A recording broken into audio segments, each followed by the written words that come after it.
2022. We're broadcasting live show number 2230 on this Wednesday, February the 5th. We're live at Chick-fil-A here in Johnson City on People Street. A couple of birthdays today. Happy birthday to Roger Staubach, the, of course, the legendary Cowboys quarterback. He's 83 today. Boogity, boogity, boogity. Darrell Waltrip having a birthday today. He's 78. Barbara Hershey's having a birthday. The actress, 77. Jennifer Jason Lee's having a birthday. She's 63. And then country music singer Sarah Evans having a birthday. She is with 54 candles in her birthday cake here again on this Wednesday, Feb 5, 2025. Thanks for being with us. We are working our way through a Wednesday. We've got, we're going to be loaded up and ready to go. Andrew Smith will join us coming up here. A few minutes, sports writer at the Johnson City Press. We'll be joined by Mr. Baseball, Greg Salyer, breaking down the National League West this week. Getting ready for baseball. Cubs report on Monday, first team in for spring training pitchers and catchers. We've got the list for you. We'll run them down. But Cubs will be the first one in on Sunday. Then we got coming up later on Brandon Sweeney, the assistant athletic director from Milligan, talking Milligan sports, talking the Super Bowl, talking about Major League Baseball. So we got lots to talk about. High school basketball, the big ruling from yesterday, the TSSAA, about being able to move around the transfer proposal, shot down 12-0 by the Legislative Council for now for the TSSAA. So what does that do for the vouchers and how does that all work? We'll let Mr. Smith tell us all about that when he gets in here in a few minutes. So welcome. Thanks for being with us. We are here at Chick-fil-A. Let's get it cranked up as we always do with the national anthem. And who might be singing it today? Let's see. Let's scroll down through here and see. Let's grab one we haven't done for a while. That would be Faith Hill. She can bring it on the Tom Taylor Sports.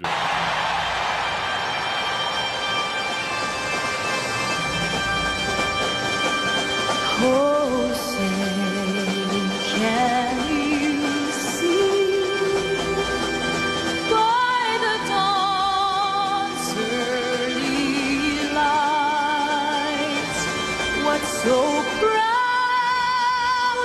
we hailed at the twilight's last gleaming, whose broad stripes and bright stars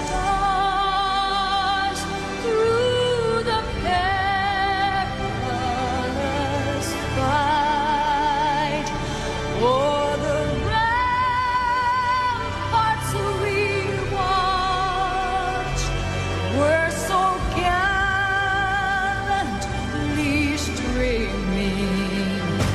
And the rockets rang glad, the bombs bursting in air, gave proof through the night that our flag was still there.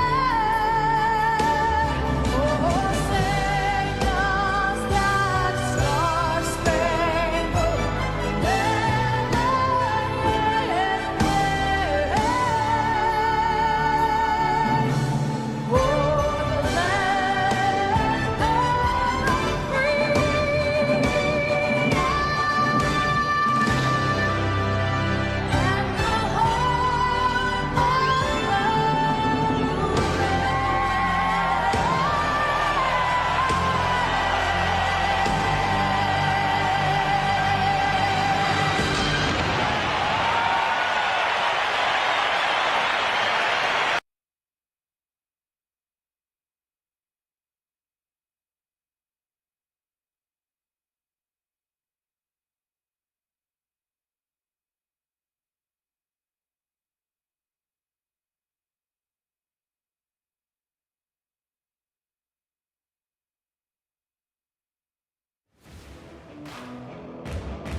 And back with the Tom Taylor Sports Show. Let's run down basketball scores from last night in high school.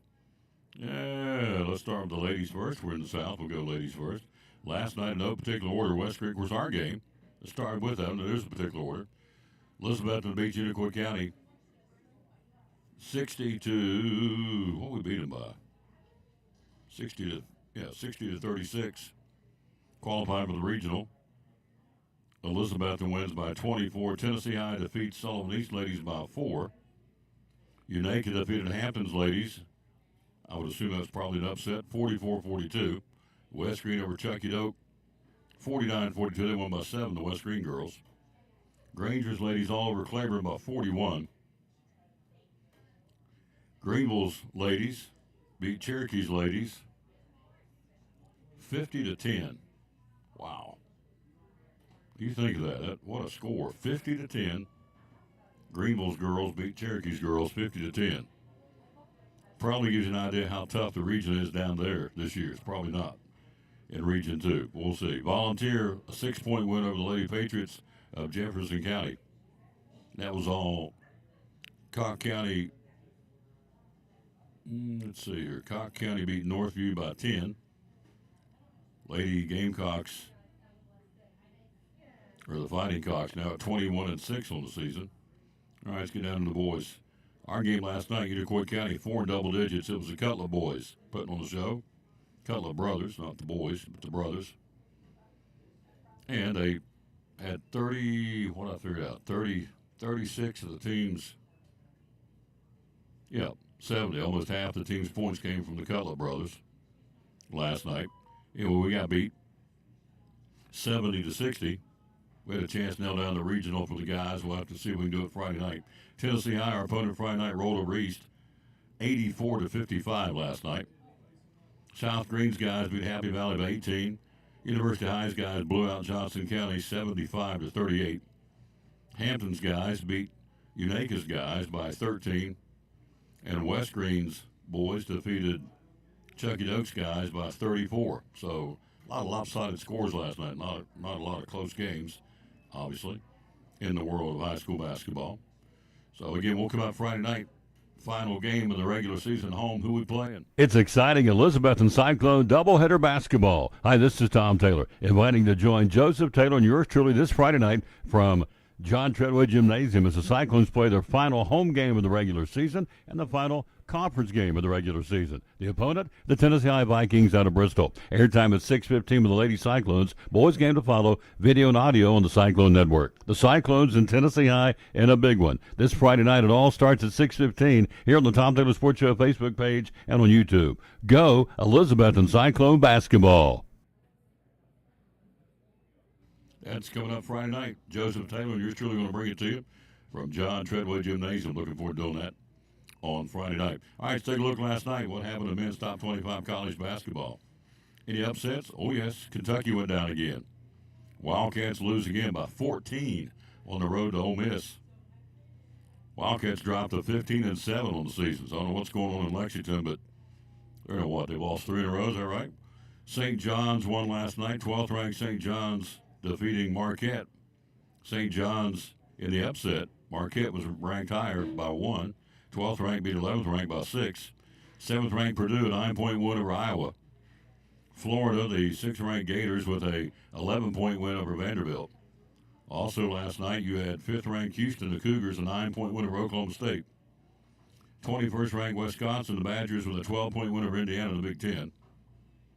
And 13th ranked Texas Tech, the Red Raiders continue. They jumped 9 last week in the polls. They get a big win, 14-point win over Baylor. Baylor's 14-8. Texas Tech goes to 18-4 in the season. And top-ranked Auburn had no problem with Oklahoma, beating by 18 last night, 98-70. So that's your top 25. All this tells me March Madness is going to be wild and crazy. It's going to be anybody's game, anybody's tournament, rather, that gets hot. Coming out of March Madness, they're going to win the national championship. I don't think there's any clear-cut favorite. As good as Auburn is, and they're, 21-1?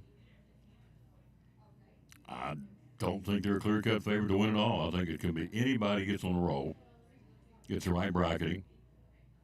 Junior said, never thought Kentucky was a good team. No.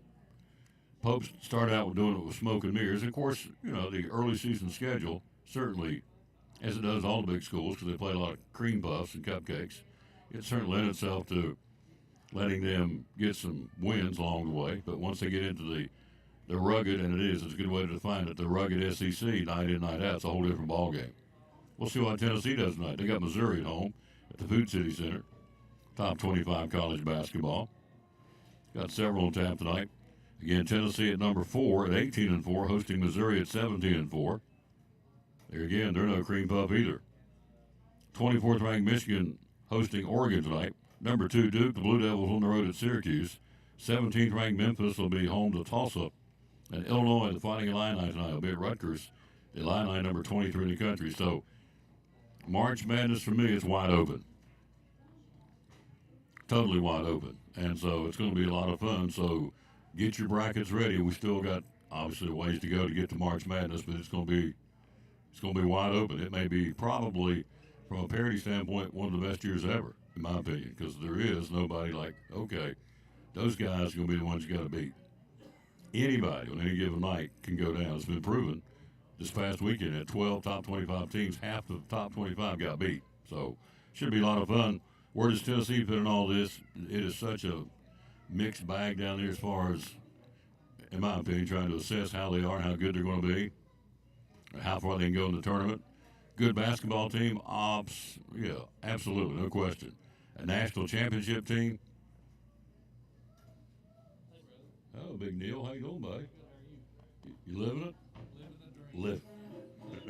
How's Dougie doing? Doing great. Is he? Doing really well. Amy doing good? Good. Daddy John's doing good? Yeah. Oh yeah. Mama's doing good? Yeah. The whole clan's. Mean as ever. Every one of them. Good to see you. You too, sir. Good man right there. He can sing like a bird. So anyway, my point to all this is it is anybody's tournament in NCAA, no question. Even Auburn at 21-1, I just don't think anybody can go, boom, that's the team that you got to beat. Because on any given night, you got to beat all of them. They're all good. So point of all this is March Madness should be down to UT. Can they win the national championship? No. I don't think they can win the national championship. I don't think they got the horses in the barn. I think they can go deep. I don't think they got it. I just don't think they've got what. I don't know what's missing. I haven't seen them play. But then again, you can argue that point and say, well, you can say it was any team, and you can. So anyway, that's what's going on tonight. Tennessee, and last night Kentucky loses again. So we'll see. Hey, our title sponsor, Ford of Elizabethton.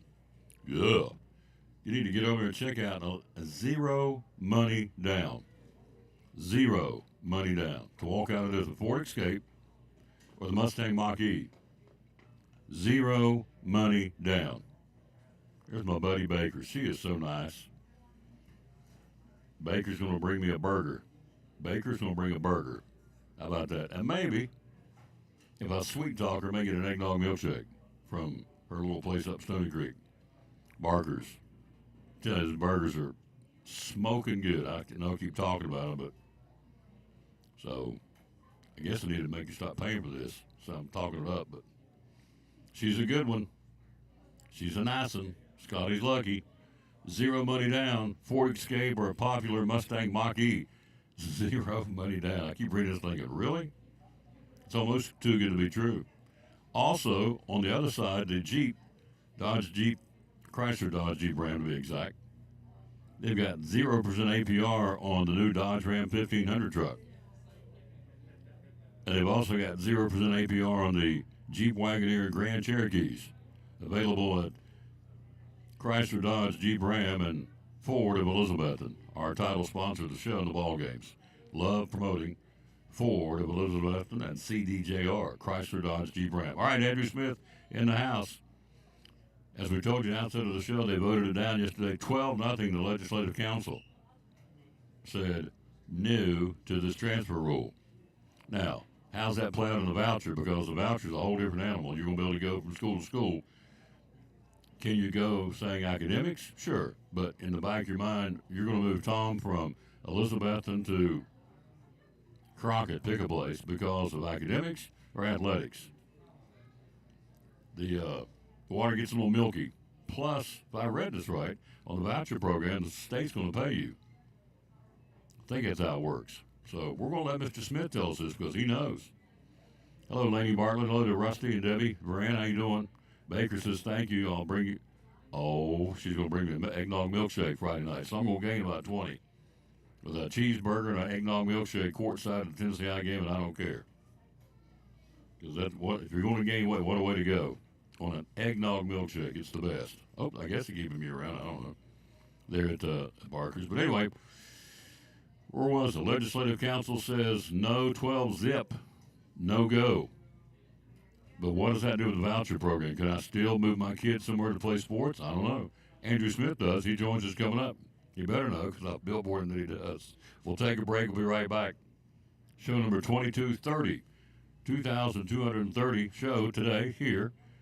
We are celebrating, I got to check today what day I actually start. I think it was the 10th. What's today? Today the 5th? I think my first show was 10 years ago on the 10th. I have to double check when I'm at the house. I don't think it's today's anniversary show. I don't think. I can't remember, to be honest with you. I know it was 10 years ago this month we started. Quick break. He's here. The man, the myth, the legend, Andrew Smith, sports writer, John City Press. Next, we'll see what he thinks on the Super Bowl. See what he thinks about the umpire from Major League Baseball getting fired for betting. Something ain't good about that one, I can just tell you. That's bad English, but something ain't good.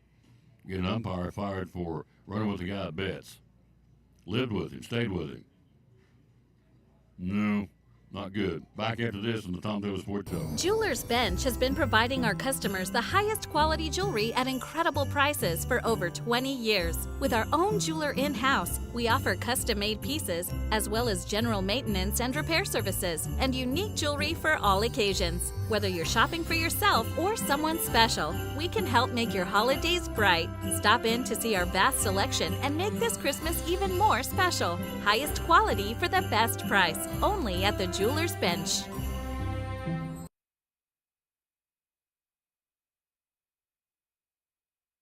I stand before you now as proof that you should never believe that something is impossible to do. In America, the impossible is what we do best.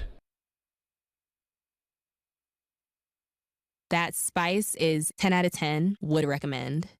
Hi, my name is Khadijah, and a little thing I love about the Chick-fil-A Grilled Spicy Deluxe Sandwich is that spicy kick of the chicken. It's just the right amount of heat. It gets me excited and definitely wanting more. And then, pro tip, add that cilantro lime sauce. I couldn't get enough of that sauce. It cools it down. If the sandwich is at 100, the cilantro lime takes it to 200. It makes me want to, tell all my friends and family. Real guest paid for their testimonial.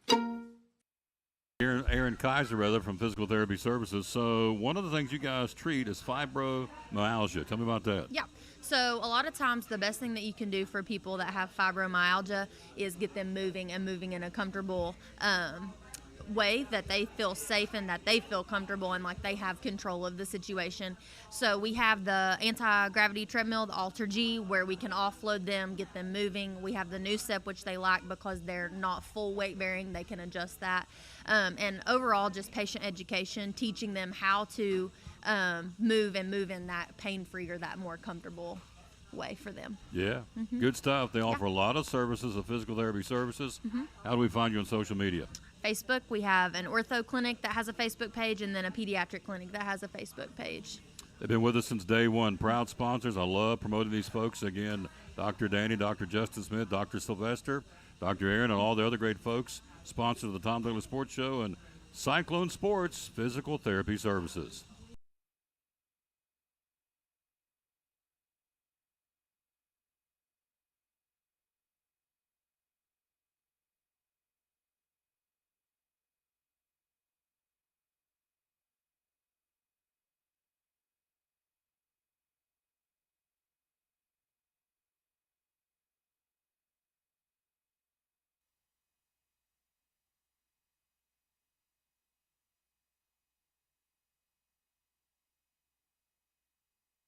Back on the Tom Taylor Sports Show. Thanks for being with us. We're here live. Hello to Samantha Presnell.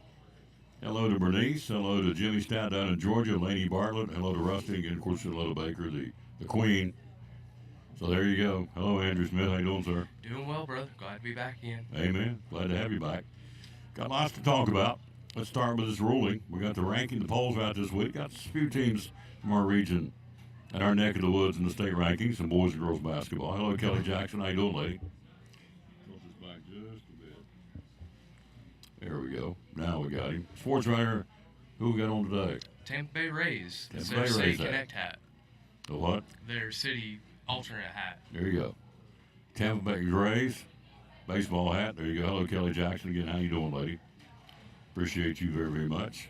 Happy birthday to Roger Staubach today. He's 83. Happy birthday to Boogity Darrell Waltrip having a birthday. What did I say? Was 79 years old. So happy birthday to DW. I think that's what it is. Let's see here. Got that out of the Johnston City Press. 78. I'm 81 year older. So there you go. Did I get Staubach right from memory? Yep, 83 Roger Staubach. So, all right, so here we go. One-time transfer proposal denied by the TSSAA. This again, given for plagiarism's sake, taken from the Johnson City Press, his employer. No one-time transfer rule for the TSSAA is not going to happen, at least not this year. 3 proposals presented to the TSSAA Legislative Council. 2 of them nailed down, 12-0 voted down. 1 was 11-1. So here is number 1 presented by Baylor School. Had it been approved, student-athletes would be able to transfer schools once after completing 9th grade. With no residence rule required, you could just move around. Any transfer after that required change of address. So you could do one time, and that got shot down 12-0. Another proposal, students transferring for academic reasons could retain varsity eligibility if the previous school confirmed that transfer wasn't sports-related. Both principals would have to agree to that. Come on. While, okay, this is no knock on any other part of the school. I'm going to transfer, it could be, but chances are I'm going to transfer from point school A to school B because of the theater program or the band. Could be. Likelihood, not. Why are we transferring? Probably for sports, 99% of the time. Or there's a social issue that somebody's being bullied or for whatever, something like that. But to say that it has to be, they would confirm the transfer was not sports related. I'm going to go on record and say most of the transfers that happen inside school systems across this state are sports related. Is that a fair statement? I think it's a fair statement, yeah. Oh, yeah. Come on. So, as long as it wasn't sports related, why else do kids transfer? They don't transfer they can. Very minute chance. On a consistent basis, you're going to have a kid transfer because of the band or the drama class. I don't know, pick something. The shop class. No, it's sports related. Come on. And that's what they said. Anyway, got shot down. Doesn't make any difference. The last proposal would be for a boarding school after 9th grade to be ineligible for a year. Call for students from Tennessee transferring to a boarding school after 9th grade to be ineligible for a year. That one got shot down. So all 3 got shot down. So nobody's transferring for now. But the question is, and I don't have this answer. I haven't had slowed down long enough to read about this voucher program, which I should have done because it's a big deal in the state. How does that play into, now these guys, the TSSAA, the governing body of the high school sports in Tennessee, shot these 3 down. Okay. But where does the voucher program come in? Because that enables, from what I've read, what I understand, and I don't know all of it, so I'm flying blind here. But what I can read on the fly is that you can transfer with a voucher. Do you know what the voucher program is? Yeah. All right, you go ahead and take it away. I'll get out of your way. I mean, how it will end up affecting athletics, I don't know if any of us will truly know until it actually starts taking place. I would think, given how much of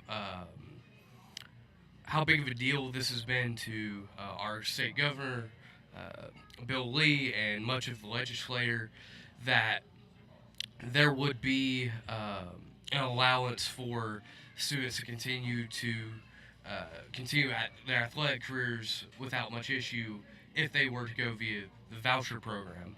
That would be my personal feel on the situation. However, I don't know if any of us can fully say for sure until we start seeing actual case studies between kids that want to go from, let's say, from, I don't know, Hampton to University High, just an example. I don't know if we'll know for certain until we see something like that happen via the voucher program. So at this point in time, I think your guess is probably about as good as mine. This is fixing to become, I think, I'm gonna study this between now. Can I get slowed down tonight? I think I can. To get on there and learn about this voucher system. If you know it out there, tell me. I'd love to hear what you think. But it looks like to me, on the outside looking in, I'm not knowing a whole lot what I'm talking about, and I'm using it as a precursor to what I'm going to talk about. It looks like it's about to become the Wild Wild West in the state of Tennessee as far as schools. Because if I can transfer on a voucher program and go from point A to point B and the state pays for it, you can say it's for academics, but do you really know that the kid gets there? Well, no. Tom Taylor's a hot rod. I don't know. I was pretty good today. Played basketball. So I'm going to transfer from, I'm at Elizabeth now. I'm going to transfer to, I don't know, pick some play. I always go back to Crockett. I'm going to transfer to Crockett. So am I going for sports? Am I going for the academics? Am I going for, as I said earlier, the choir, the band, or whatever? Am I just going to be going? I'm being bullied at high school and I don't want to do it anymore. The reasons, the extenuating circumstances can be very many and varied depending on the kid. But the bottom line is that going to allow people to transfer to play sports? My answer, again, not knowing really what I'm talking about, on the outside looking in, being a dumb old cowboy, I would think it is. No, I mean, I think it would be too, because like you said, you can say the reason for the transfer can be an academic reason, publicly or to whomever you have to declare that to. But deep in your own heart of hearts, you might know, yeah, I don't really care about the academic side of this. I'm going because I know I'll get more playing time over here, or there you go. I like this coach better because I worked with him in travel ball once, or something like that. But like I said, publicly, to whoever you have to declare that to, you can say, oh no, it's because of X, Y, and Z, and athletics doesn't really play much of a role in it. So now we're getting down to nubbins. You're exactly right. Hello, Mackenzie Keller. How you doing? Carl Wilson. How you doing? Uncle Tom. Yeah, I am. Where you been, by the way? Chad and Macy Odom. Hello to you. Evelyn Story. Crystal Archer. Courtney Shelton. Kelly Jackson. Bernice. Thank you all for being with us. We're here live at Chick-fil-A in Johnson City. Here on the Tom Taylor Sports Show. Show number 2230. So it is what it is, but they got shot down on the transfer rule. And so now we will sit back and see how the voucher plays into the transfer capabilities to go from school to school to play sports.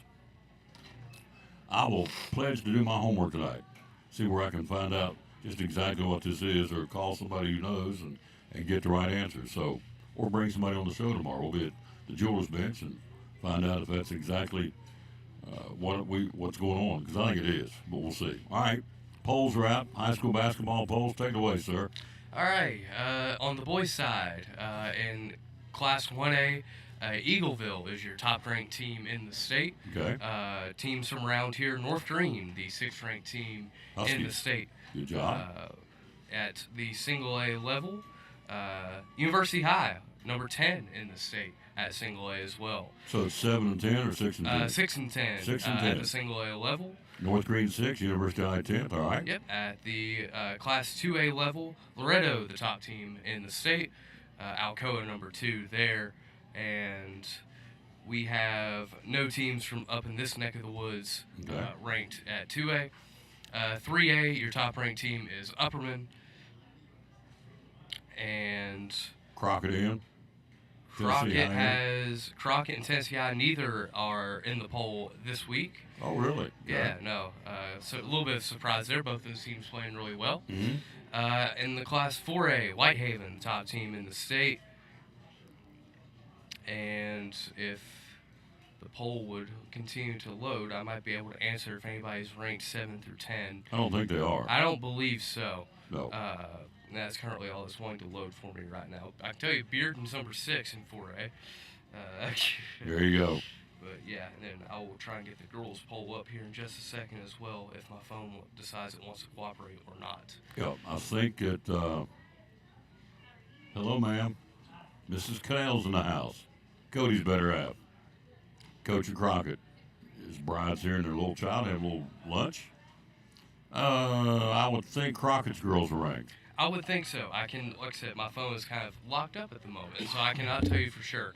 But I would assume the Crockett girls are ranked they're probably one of the most impressive girls teams I've gotten to see this year. So would not be surprised at all if that continued to be the case. Tell us about the tournament. While you do that, I'm going to see if I can find this because I had it last night before I fell asleep, and see if I can. So where are the tournaments coming up here in a couple of weeks? Where are they going to be? Yeah, so district side of things, Class 4A, they'll be up at Science Hill. The Hilltoppers will get to play host to DB, West Ridge, and Boone this year. In District 1 3A, as you well know, Viking Hall and Bristol, Tennessee High Vikings will get to play host to that tournament. Also worth noting that this year we're back on the alternate side of things, so all of the District 1 teams will get to host region as well. In District 2 3A, your Greenville and Volunteer and Cherokees of the world, that tournament will be held at Volunteer over in Churchill. The 2A tournament will be at Unicoi County, and the the 1A tournament will be at West Ridge. The smaller schools tend to play their tournaments at neutral sites that are a little bit bigger gyms that can kind of hold everybody. A lot of the smaller school gyms may not be able to fit the bigger crowds you get come tournament time here. All right, we're trying to get to these. Why do they make it so difficult to find? Is what I don't get. It should be out there where anybody can see it, and maybe I'm just not going to the right place. But anyway, we're scrolling down through all this garbage to get to what I want. And let's see. Tennessee I is number 5 in the state this week in boys. You have Crockett, who got beat by Unicoi County, fell out of the polls, which I understand. 4A, Whitehaven number 1. The only one I would think would have a shot around here would be Science Hill. Let's see if they're in, and they're not. No. All right. So now we go to, we don't care about those. Now we get to the Goyles. Let's see, are the Goyles going to be here? Of course not. No. Don't get it. So, all right. That's the boys. I know the girls. I know Crockett's ranked because I saw it last night. So, I think Hampton was in the hunt, and I think that was the only two. North Green's in the hunt. They're in there somewhere. So, let's try this real quick. Your take on the Super Bowl, sir, while I'm trying to find the girls' Tennessee high school basketball bowls. Yeah, I mean, everybody has kind of joked that this is the Super Bowl. I'm not sure anybody really was, pardon me, really excited to see, but here we are. I think the biggest key of the game will be how the Kansas City Chiefs defense, their mastermind defensive coordinator Steve Spagnuolo, how he handles Saquon Barkley and the rushing attack of the Eagles. Obviously, we've seen that throughout much of this run for Kansas City. Steve Spagnuolo has really relied on blitzing, especially in big key spots and pass situations. There we go. Found the word I was looking for. But it can be a little different when you're facing a run. Obviously, blitzing can help, but if you can obviously blitz yourself out of a run fit a little bit as well. So I think that'll be the key to see how do the Chiefs handle Saquon and the rushing attack of Philadelphia. Saquon Barkley has had, 13 out of the 19 games this year, 14 out of the 19, he's had 100 yards. Guy's got over 2,000 yards rushing. Then you have on the other side, the Chiefs have not let a guy rush for over 100 yards in 18 straight games. So something's got to give. Here's the polls. I found them before it goes away. This thing's so squirrely. North Green is at number 9 and 8 in the state, girls basketball. Hello, Jackson Sims. Hope you get feeling better. Kid can play. Lord have mercy. My opinion, he's the best in the league. But people would argue that point in Bristol, and I get that. Colin Brown's a tremendous talent. But, again, player of the year for me would be Jackson Simmons. So, and right behind him by the hair of his chin, just a smidge below him would be Colin Brown. Those two kids can play. And plus they're good kids. All right, 3A, Crockett. Yep, I knew it. Crockett was 8th in the state, and they are. Lady Pioneers are 8th in the state. Who did I say North Green is the number 7? Is that right? I believe tied for 8th. Tied for 8th, yeah. All right, so looks like Hampton fell out of the polls in 2A. In 4A, it disappears all this garbage down through here. So, there it is. Just read more. Amazing. Just hit the buttons, Tom. Do what it tells you to do. I'm just an old country boy. Leave me alone. Let's see. Local teams? No, none of the girls' teams are there for the girls. So, anyway, as we said, and the tournament, the Upper Lakes tournament at Viking Hall, starting next Friday week, going to be wide open. Anybody can win that tournament. Anybody. It could be Crockett, it could be Tennessee High, it could be Elizabeth, and it could be Unicoi County. It's probably the, I guess everybody's going to say this across the state. I think it's the best conference, top to bottom, in the state for that classification. I mean, on any given night, we've seen it all year long. In fact, I think it's a Tennessee High's in the catbird seat right now. I think there's a three-way tie with, Tennessee High, Elizabethton, and Unicoi County, I think, are in a three-way tie. Let me see here. There you go. We're winging it today, folks, because the stupid phone don't work. Hello, it's not pulling things up like I want to. Hello, Paul Godsey. Hello to Michael Stansbury. Hello to Jerry Hodges. Hello to Jackson Simmons. Jackson, young man, plays Unicoi County Watch. He's been to the dock. He's been in sick bay. I found out a lot of these teams got the stomach bug going around. They got the people are out, been missing games, guys and girls from sickness. So there is a JV tournament coming up today. Let me tell you, the girls JV tournament. While you're looking that up, let me give this to you because this came from my buddy Will Hoyt. And she says today, there it is, we have the print small, but okay, coming up today at Daniel Boone. Game one will be Westridge JV girls and Crockett's JV girls. Then at 6:30, Davis Minutes ladies and Elizabethton's Lady Cyclones play. I know that because my granddaughter's on the team. I have to brag. She had 16 last night. Not bad. Yeah. Took off my broadcaster hat last night and said, Granddad said, 16 points, way to go, London. Then I put my broadcasting hat back on. She's got to do that. But you know what? She's my kid. Got to brag on her. Unicoi County tonight. Unicoi County's ladies, the JV, will play Science Hill at 5. Tennessee High's ladies will play Daniel Boone's ladies. This is the JV tournament coming up tonight at 6:30. So there's two sites. Daniel Boone, 5 o'clock, Westridge, Crockett, 6:30, Dobbins, Elizabethton. At Unicoi County tonight, 5 o'clock, Unicoi County and Science Hill. And at 6:30, Tennessee High and Daniel Boone. These are girls' JV tournaments. So there you go. Yeah, and now back at the on the boys' side in the Upper Lakes standings as we look right now. Tennessee High starting to get a little bit of breathing room for the league lead, but Elizabeth and Unicoi County and Crockett are all bunched up 2 through 4. Elizabeth and just a game up on Unicoi, and Crockett a half game back of that. So very tight there on the boys' side of things. Even the girls' side of things, obviously Crockett, one of the best teams in the state. They're ranked, but once again, 2 through 4, very a little bunched up there between the Lady Vikings, Lady Cyclones, and Lady Blue Devils. Yep. Hello, Michael Shields. Hello to Linda Wagner. Hello to. Sometimes you just have to take it. Sometimes you have to take it off. I'm not sure what that means, but. I think he's referring to your broadcasting hat there. Oh, yeah, I do. I got to brag on it. She's my kid. Now, I know from whence I come as far as what I was taught in school that you can't let your personal carry over.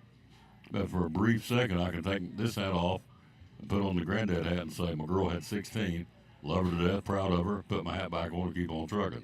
You're right, Michael, that's what I got to do. Gator Man's watching. How you doing, sir?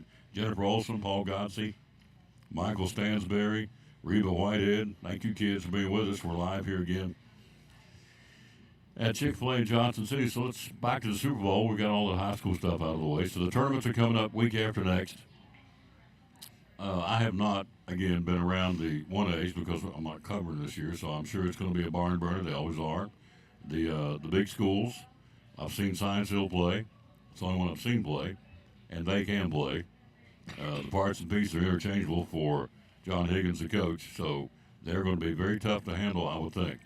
So I don't know what DB has, I don't know what Crockett or Daniel Boone or Westridge has because I've not seen them, but Science Hill can play. Seen them twice, and they wore out Elizabethton both times. So they got a good basketball team. So the point is, the tournaments, anybody can get hot, probably will, and get on a run, just like the college, the March Madness, but same with high school. You get on a run, get rolling, and, you know, when you get into the tournament, we know this, everybody starts out, wipe the slate clean, starts over. Who gets hot makes the run, gets on a roll, and they go on down to hopefully Murfreesboro and win a state championship, bring back to Northeast Tennessee. So we'll see.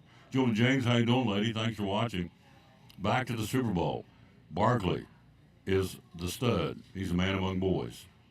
Can the Chiefs defense stop him? The Chiefs defense, as I said, 18 straight games they've held the other running backs and the other team under 100 yards as individuals.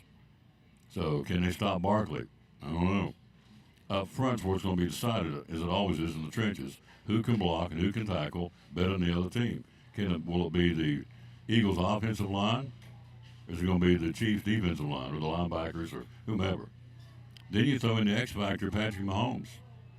The other factor is, I need your help on this, if Barkley gets shut down, if they shut him down, I don't think they will, but if they shut him down, then Hurts got to go to the air, and can Brown and Smith, the wideouts, can they take care of business catching the football if they shut the running game down? Then on the other side, you got Mahomes, who's Mahomes. He statistically, well, I've got it over here, and I won't go through it and dig it up, but I did earlier in the week. He runs the ball more with more success, and more times he does it on the average in the playoffs than he does in the regular season. He's had to run the ball a whole lot more this playoff year than he has in the past, but he does run the ball more. So that presents more problems to the Eagles' defense because they got to say, okay, he's going to tuck it and run. He'll sit back there for 1,001, 1,002 count, maybe 1,003. Can't lock in the receiver. He's going to tuck it and run, and has been doing it with success. So there's a lot of X factors. I always go back to the kicking game. Always comes up big. Missed field goal, missed extra point, kickoff return, onside kick doesn't go right. Always the kicking game plays big in big games. Always has those ones I've always called. So having said all that, what do you think? Can the Eagles stop the Chiefs from making a three-peat? I think they can, but can and will are two different questions. I think they have the talent. Honestly, I think they're the more talented roster than the Kansas City Chiefs. But I think that there's something to be said for Kansas City being there, having done that, and not only being there and doing that and being in a Super Bowl, but of winning one. This Eagles core, they've been to one. They lost to Kansas City a couple years ago. Sirianni, Hurts, they've all been there, but they haven't gotten the job done yet.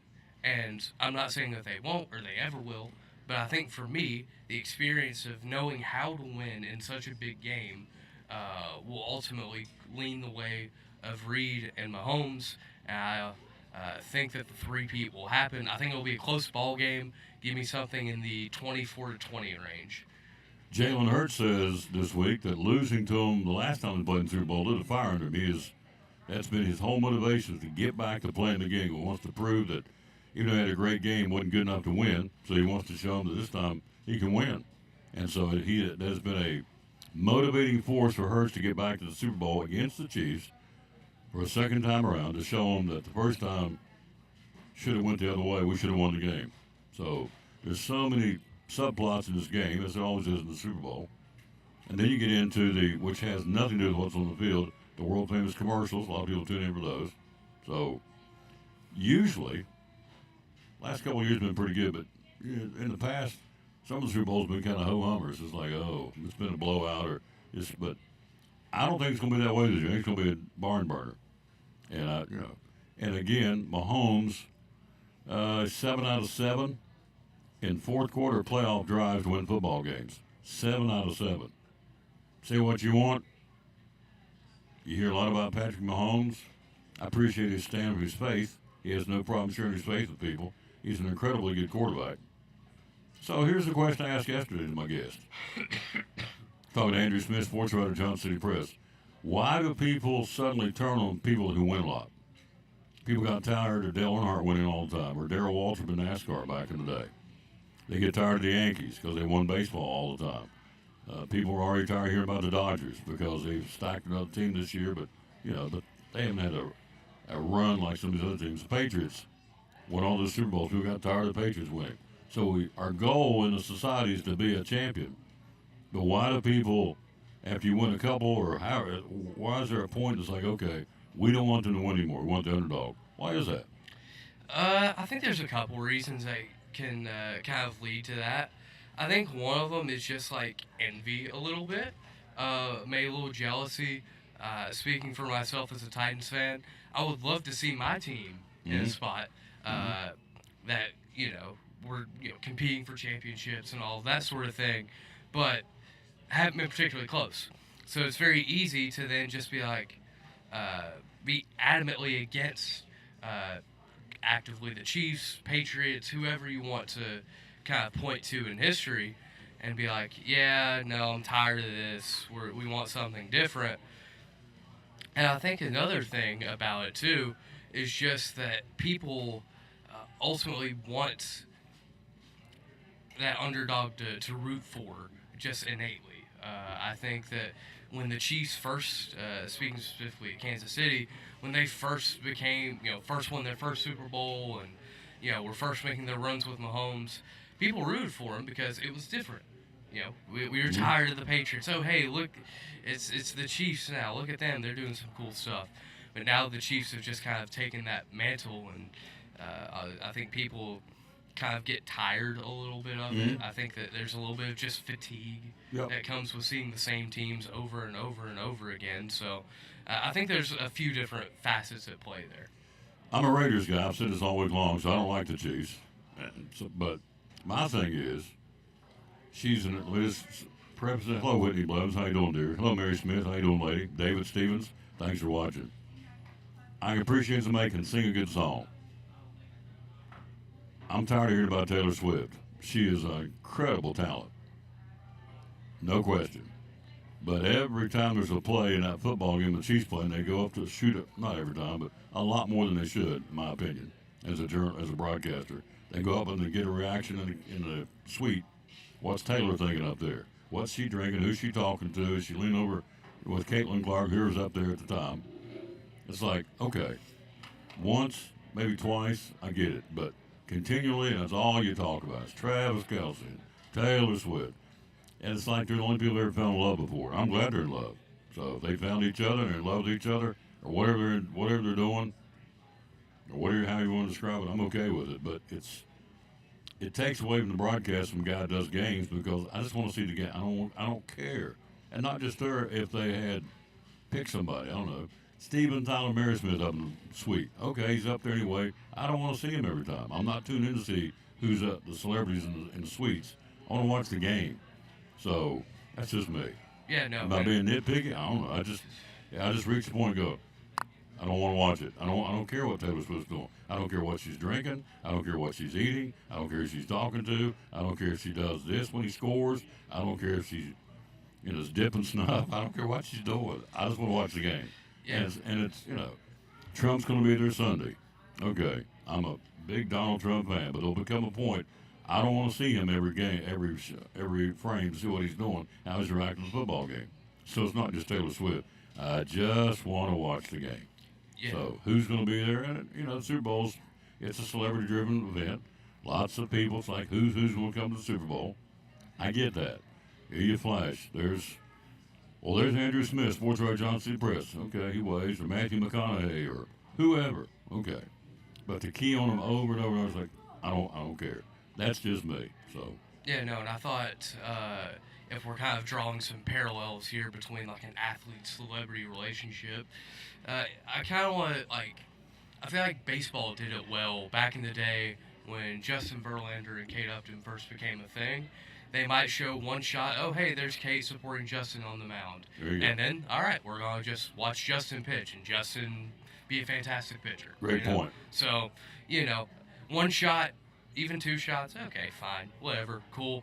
But when you make it a narrative and a storyline, it can irritate people because it's like, I'm not here for this. I'm here for what's happening on the field. It's overkill for me. Jack Nicholson used to show him when we watch the sideline. He goes go to the forum, watch the Lakers. Once or twice a game, they pop over, see what he's doing. He's screaming and going bananas. Okay, I get that. But and maybe I'm just the games I've watched, they've shown her too much. I don't know. Again, she's a very talented singer, making a whole lot more money doing what she's doing than I'm doing. So from that standpoint, she is a true success, incredible success, to say the least. Record-breaking artist, but I don't need to see it every time she burps or hiccups. Is Taylor Swift eating Cheez-Its right now? I don't know. And you know what they said at the end of the Gone with the Wind? Frankly, Scarlett. And there you go. So, anyway, hello to Ernie Berry. Hello to Angie Boone. Hello to Whitney Blevins and Mary Smith. Here's the verse today. We always dedicate our broadcast to the man hung on the cross. Let's talk about somebody who is important, the Lord Jesus. Psalm 66, 16 through 20 says, "Come and listen, all you who fear God, and let me tell you what he's done for me." Yeah, I could be here for 3 hours telling you what he's done for me. Verse 17, I cried out to him with my mouth. His praise is on my tongue. Verse 18, if I had cherished sin in my heart, the Lord would not have listened. Listen to that one again. If I had cherished sin in my heart, the Lord would not have listened. But verse 19, but God has surely listened and heard my voice in prayer. And verse 20, praise be to God who has not rejected my prayer or withheld his love from me. He has every right to go. Tom, buddy, nah, going down the road. You have failed so many times. You've disappointed me. You dropped the ball so many times. See ya. He doesn't do that. Praise be to God who has not rejected my prayer or withheld his love from me. Whew. Hello, lady. How are you? You're at the wrong Chick-fil-A. Well, I miss you. The Golden Girls miss me? Well, I'll have to come over on Tuesday. You still meet on Tuesday? I'll have to come by and say hello to the Golden Girls. All right. You're a sweetheart. Bye, dear. How sweet. They miss me. Isn't that nice? So, wonder if Taylor Swift misses me. Hey, Taylor. Let's go. You know, just let it go, Tom. Let it go, buddy. Andrew Smith, you're the best, sir. Are you hungry? Get something to eat? Yes, sir. Sounds like a plan. Let's Appreciate come you. back next week. By then, the Braves will be in camp. We'll talk baseball. Mr. Baseball's here next. He'll break down the National League West. Let me think who's going to pick for number one. Maybe the Dodgers. Yeah, I think. It's going to be the Dodgers and everybody else. He joins us next. We got a lot to talk about. Thank you, sir. Yes, sir. Great job, as always. We've become friends. He's a fellow believer. He's a good feller, and I like him. Hello, Terry Berry. How you doing? We'll take a break. We'll be right back. After this from the Eagle Center, you're watching show number 2,230. They laughed when I did it 10 years ago. Said, you're going to start a sports show and live stream it on Facebook and YouTube? Why, it'll never work. We'll be right back after this on the Tom Taylor Sports Show. Reminds me of the Eagle Center, and it said, things tell a story when people no longer can. And that's kind of appropriate for our store because when you walk throughout the store, so many things spark a memory or a reminder of a family member or a place or a time long ago. And the antique and vintage decor that we have can really add some character and some conversation to your home, as well as bring back memories and things of times past. Absolutely. What's the hours you're open? We're open Monday through Saturday, 10 to 5. And we usually stay late on the Saturdays for the car shows. Social media. So we have a Facebook page, Eagle Center Co-op. And you're physically located where in downtown Elizabethton? 507 East Elk Avenue. It's in the second block of downtown. Hard to miss. Yep. First big building. One of our great sponsors on Cyclone Football. Got to check them out. The good folks downtown. Eagle Center Co-op. I believe in the place, believe in her, believe in the facility. And be loyal, buy local, and buy it in Betsy. One of our great sponsors, Eagle Center Co-op in downtown Elizabethton.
Back on the Tom Taylor Sports Show, he's here, Mr. Baseball. I can do the Johnny Carson Night Show theme, I guess. Not quite the same, but that would work. Yeah, how you doing, sir? I'm good. How are you? Good. Is your mother watching? She's watching, absolutely. Hello, Ev. Tom, you're so goofy. I know. So, I love that lady. She came out. Well, she came brought that cherry deluxe delight thing, whatever it is. Yeah, Cheerio cream pie. Yeah, her cherry cream Yeah. pie. Yeah, got a hug from her. She's so nice. All right, it's National College Signing Day. Right now, at this point, the top 10 recruiting at this point, same old, but it's Bears repeating, and then we'll get into baseball. National Signing Day. So right now, top 10 schools based on the latest from CBS Sports. We use them as a reference tool.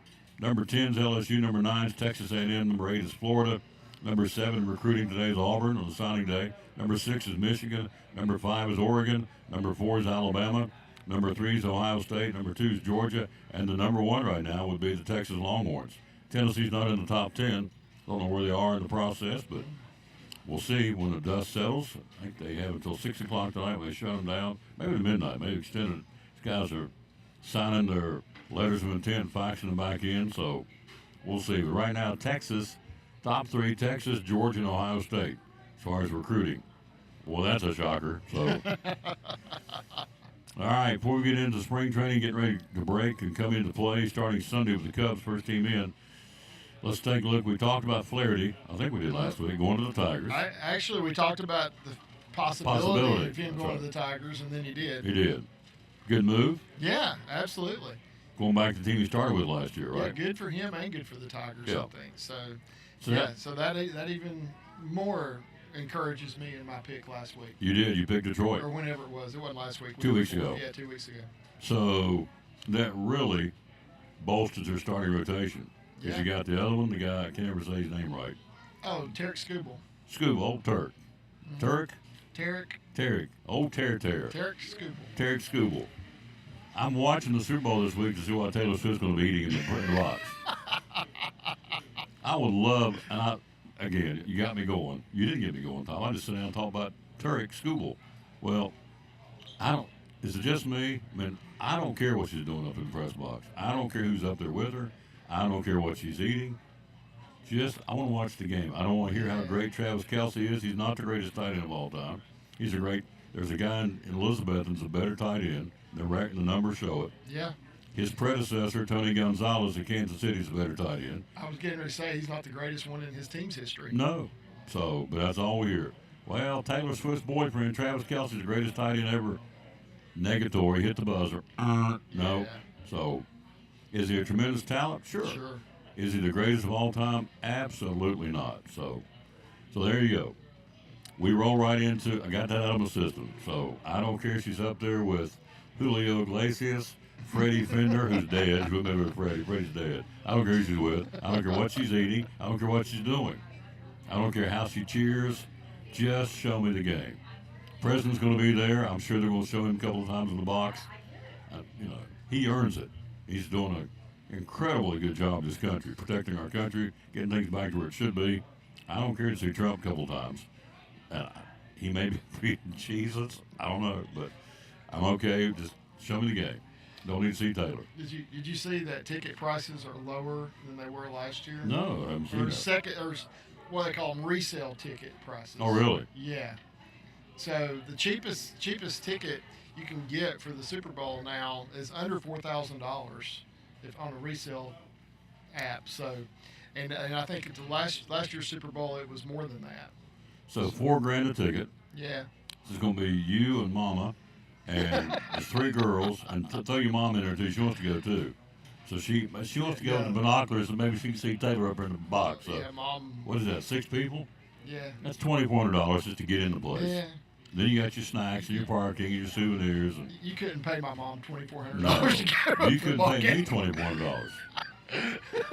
We talked about this the other day. I thought, for $2,400, at the price TVs are right up the street here at Best Buy, I can get a TV, a super duper curtain rattling sound system, trays from Chick-fil-A to eat, all the snacks I want. Probably go out and get a recliner at Cannon's Furniture. I get all that for $2,400. Easy. Easy peasy. Well, no, not $24,000. $24,000. Yeah. Yeah. Oh, absolutely. Yeah. For 3 hours. So I just saw too right before earlier today. I saw that because I can't get Fox on my TV for some reason. I don't have cable or satellite. I just do streaming stuff, and I can get all the other networks and stuff, but I can't get Fox for some reason. But you can stream it on Tubi, which is a free streaming thing. You can stream the Super Bowl on Tubi. Oh, really? Yeah. Yeah. Just saw that, so I thought, If I ever told you my story, your moms will love this. I am so technically challenged. So Horace bought me a Roku. Is that how you say it? Roku? Yeah, Roku. Yeah, that's what I use all the time. Back before COVID. Yeah. I still don't know how to hook it up. Really? I've never hooked it up. I don't know how to do it. I get nervous and twitchy, and I say the heck with it. I get in there and all these things are flashing up on the TV screen, go here, go there, and I'm thinking. So Horace said, you follow protocol. I said, no, I don't follow protocol. I don't know what I'm doing. So I have a Roku. Could I watch the Super Bowl on the Roku? On the Roku thing? Yeah, you could for free. Maybe I need to go out. Maybe do they become outdated? I need to go get a new Roku little thing. It looks like it's like a little cigarette box. Yeah, I mean, mine's about that big. It's a tiny little thing, but maybe they get updated. I've had mine for a long time, so I don't know. They update the software in them from time to time. Where might a man plug it into the USB hole? Mm-hmm. Okay. Yeah, just a little USB. You plug it in, and if you have Wi-Fi, it'll be connected to your Wi-Fi. And Oh, that's the key. Yeah. I don't have a real good Wi-Fi. Okay. There's the problem. That may be the problem. I'll turn London loose on it. She's really technically savvy, my granddaughter. London will have you set up in 10 minutes. Oh, or less. Yeah. Oh, I flipped her out because on this thing it says refresh on here somewhere. One of them little buttons. Yeah. And I was in the studio asking about back in the summer. I said, Leonard, what's refresh mean on the computer? She said, really, Granddad? Are you jerking my chain? I said, no, for once I'm not. I don't know. So You just anyway, gotta start over. Refresh means you hit the button to start over. I'll be perfectly content having 8 tracks. I play cassettes now. Yeah. 8 tracks, they're gone, but I do play cassettes. So Oh, okay. absolutely. Okay. Oh yeah, I still do. I got a cassette player, and it's okay. And everybody laughing. Albums went away. Well, guess what's coming back around? now? Albums. Oh, And they're expensive too. $30 and $40 an album. Yeah. Trust me. So Yeah. unless you go to the Eagle Center, the antique store, and they're $5 over there in Elizabeth. All right, we've got on rabbit trails. Taylor Swift and Roku, and watching the Super Bowl on Tubi. Tubi. Yeah. I got some Yeah. cassettes if you want them there. I'd love to have cassettes. Yeah, I got some old ones, of course. I've got sermons on cassette. I've got country music on cassettes. I got tons of sermons on cassette. I've got. Tons. Do you really? I do. I've got. Gosh, who do I have on cassette? I got Johnny Cash. I've got Oak Ridge Boys Greatest Hits on cassette. I got all these cassettes. I like them. I even have my very first sermon I ever preached on cassette. Oh, really? But you're not getting hold of that. No. That one is put away to pass on to the children. Well, I don't know if I ever want anybody to hear it. I have, in a similar situation, the first play-by-play I ever did. Oh, wow. Oh, yeah. The story goes, we'll get back to baseball in a second. You got me on a rabbit trail. Uh-oh. We do this from time to time. We do. My first broadcast ever. I'm at the student station at Marshall. I've been doing the stats. Yeah. Okay. Halftime I do the stats. The guy doing the play-by-play would go use the restroom, go kiss his girlfriend, get a drink, whatever. Do the stats, I'll be back. I go, okay, you know where I'm going with this. He doesn't, one game, he said, you really like doing play-by-play? I want to do it someday. I said, okay, good. Name is Al. So Al says, I'll be right back. He's doing the play-by-play. I'm the stat guy. Dumber than dirt. I am greener than grass. And how does it come back? He doesn't come back. So I'm doing the stats. And I'm doing, I did them 4 times. I can remember like it's yesterday's. Oh, wow. And I'd say, He doesn't come back. Greg Sawyer went 2 for 4 from the field. It was 3 for 3 from the free throw line. He had, whatever it was, 7 points, 2 rebounds. Tom, I went down there and I'm going, looking up the clock, and both teams would come back out, start warming up, saying, I'm going, where the crap is he at? So I stand up, and I looked at it. It is the absolute, I played it for the girls about 4 or 5 years ago, and they said, who is that? He's awful. That's me. That's me. First off, my voice was like this. Oh, my. Oh, yeah. I can't imagine your voice ever being like that. Oh, it was. Wow. My voice was like this, and I'm talking like this. So, I have a real player. and We could play that thing. we could. It's terrible. What is his number right here? 5. 5. I wouldn't say 5. But 5. And then that thing out there in your car, the rubber thing, what's it called? Tire. Tar. Yeah. And back in the day, before I learned to talk better, what do you put in? What is it you put in 10W40 in your car? Oil. EARL. Earl. Oil. Yeah, Earl. Because one of the sponsors I had to talk about was an oil changing place. Yeah. Get your Earl changed. I'm thinking, it is so hokey. So I'm not sure I'm gonna bring it out and let you hear it. My daughters make fun of the way my wife and I say oil. They say it's oil, and we say oil. Oil.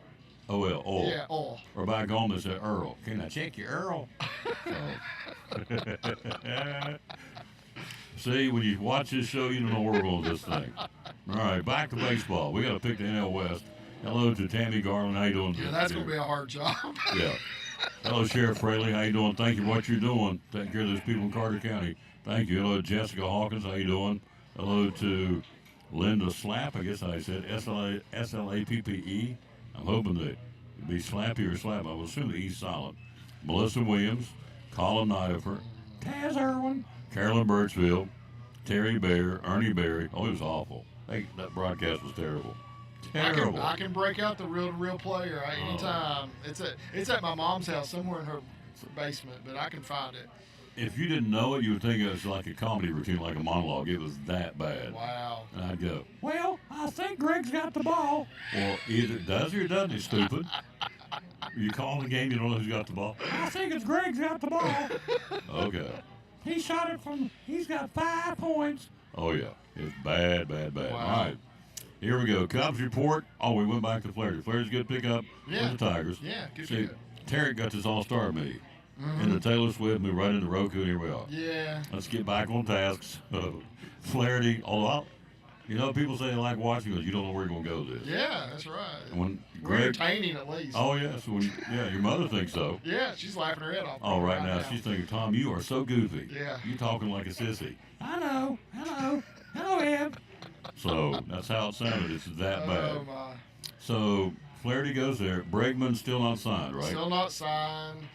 The rumors now, because you keep hearing all these rumors about Bregman, and you keep thinking, okay, the Astros keep saying we're going to bring him back. Now, the team you keep hearing about is the Red Sox, that they're going to go out and sign Alex Bregman. Somebody just signed Alex Bregman already. Come on. Let's get on with it. Let us talk about it and move on. There you go. All right, who reports Sunday? The first one in Sunday will be the Cubs. Mm-hmm. Monday of next week, nobody. Tuesday of next week, who goes in? The Dodgers. A bunch of teams. And Tampa Bay next week.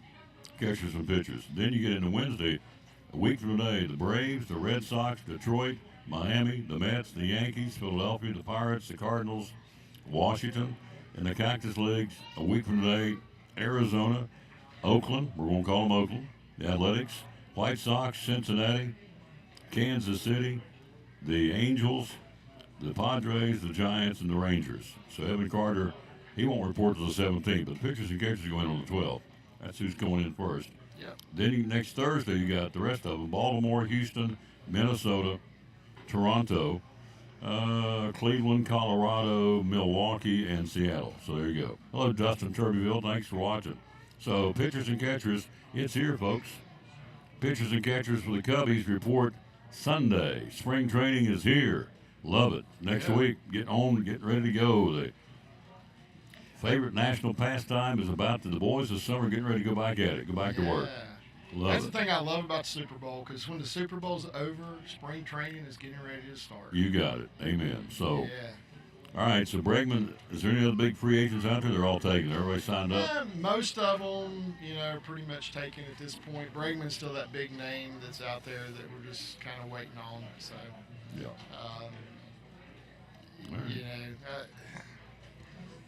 Can't think of anybody else off the top of my head that I'm watching to see, where they're going to sign. So I'm always scared about the integrity of the game. We had an umpire fired for letting a guy who lived with him bet on baseball. He says he's innocent. MLB says no, you're not. We got to let you go for a year. You can look for reinstatement next year. I don't know if they'll let him back in.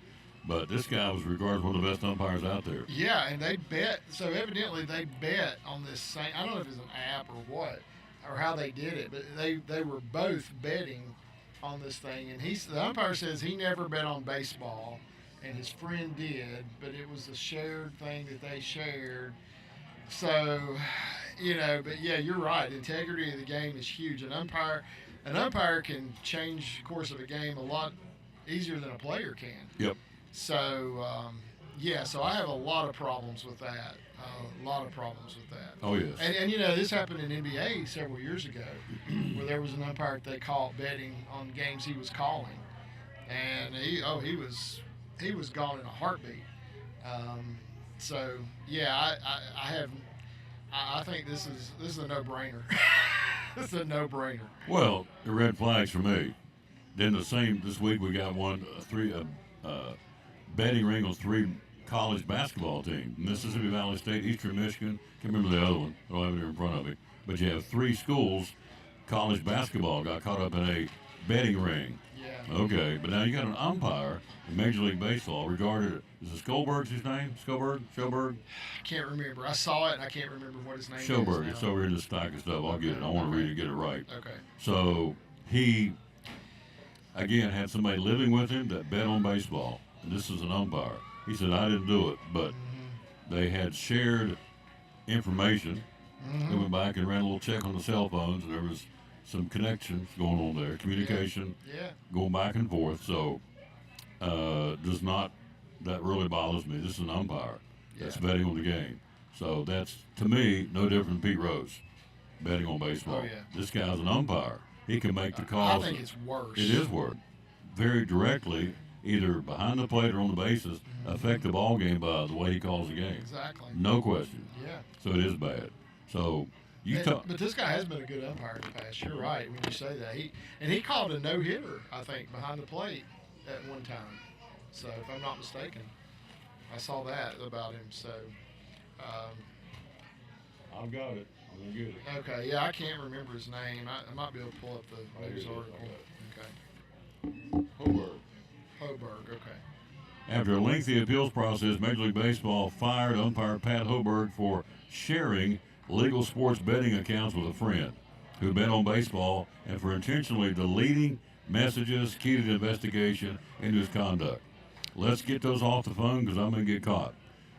You are nailed, sir. I'm sorry. Innocent until proven guilty, but when you start deleting the messages key to the investigation, no, you're hiding it. Yeah. Sharing legal sports betting accounts with a friend who bet on baseball. This guy lived with him for a while. So his name is Pat Hoberg, Hoberg, the umpire, who is widely regarded as the best ball strike umpire in the majors. He can apply for reinstatement no earlier than next year's spring training. So let's see. In its release, Major League Baseball detailed its findings from its investigation as well as a neutral fact finder, including information from witness testimony and a review of electronic records. So how do you sell somebody out there that says, how do you tell them, nah, it's okay, it's all right, it's really no big deal. He got caught betting on baseball with a friend, and the messages into the investigation, he just deleted them so you can't find out what he did. Yeah. But it's okay, it's all right. It's not all right. Bring him back next year. Yeah. Bring him back next year. All right. Coming up, Brandon Sweeney's here with us. He's going to break down the Super Bowl. The Associate Athletic Director from Milligan University. He is so giddy because the Raiders got Chip Kelly, the offensive coordinator. Get our Super Bowl rings out. We're going next year. We got Pete Carroll. We've got Chip Kelly, but we don't have a quarterback. But it doesn't matter. We're all excited. We're all gaga. He's going to join us coming up. All right, let's break down the National League West. Got to beat the Dolphins to get there. Got to beat the Dolphins. Yeah. Leave it alone, Tom. Don't go there. Let it go. Let's end this on a good note here. Neither of those teams were in the playoffs this year. That's all I'll say. No. Yeah. Hello, Josh Wallen. Saw your video. You played the drums that night. You can beat the tar out of those things. All right, here's the teams we're going to pick in the NL West: the Dodgers, the Giants, the Padres, Colorado, and Arizona. All right, so here we go. This is hello, Ashley Blevins. How you doing, dear? Isaiah Bishop, how you doing, sir? We'll start at the bottom. Okay. NL West. I've only missed one. We did the American League last 3 weeks. I've only missed one. I'm gonna get up inside of his head. We've been together 10 years. And so in the middle of this pack, I don't know. I mean, Don't ruin it. Let me do this. okay. Let me do it, Greg. It's been. I'll just say, 2, 3, and 4 have been hard for me to choose in this division. But go ahead. I'm gonna find that tape. I'm gonna bring it. I want to hear that. My first play-by-play broadcast was god awful. Yeah, we got to hear that. My kids, I put it on. They didn't know who it was. And I said, "Man, just listen to this. What do you think?" He is terrible. Who's that? I said, "That was me back in the beginning." She said, "Dad, you were awful." I said, "Well, thank you." He's got 5 points. And that was my voice. And so I'm gonna do it. Here we go. All right, so I can't even do it. This is it's annoying. The golden voice that you have now, Yeah. I just can't picture your voice being like that. That's I don't want to hear myself. It's annoying. Yeah. It's like a dweeb. It's like Gomer Powell. Golly, Shazam. Until they start singing, right? They'll start singing. Then the boy can sing. All right, here we go. Hello, Andy Hensley. How you doing, lady? All right, we got the 5 teams in the NL West this week. Next week will be the Central, then we'll wrap it up in the NL East. So the American League's sewed up and done for this year.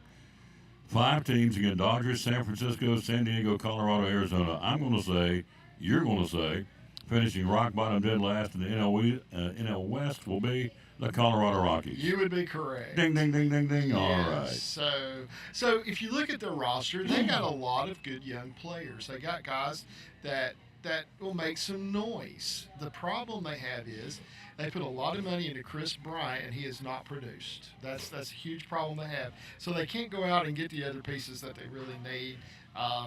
They just do not have the horses to compete in this division. It's just clear. Hello, Della Easterly. Hello, Andy Hensley. It just sounds like a nerd. Yeah, I can't do it yeah, anymore. yeah. Can't do it anymore. I just gotta stay with me. I gotta be me. Yeah, just be you. And I can't sing either. All right, number 5 is Colorado. Number 4, you're gonna say, I'm gonna say, you're gonna say the 4th place team in the NL West this year will be.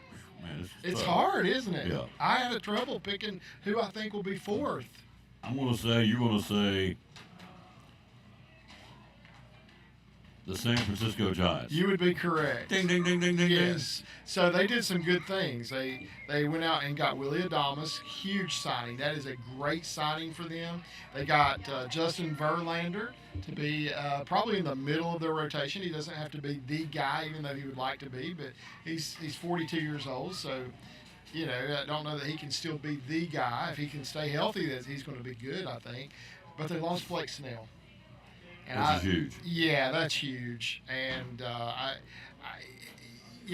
like I said, 4th, 3rd, and 2nd in this division were hard for me to choose, but I have a feeling it's going to be the Giants. He's Mr. Baseball. So you just told me what it was going to be. You just told me. No, I didn't. Oh.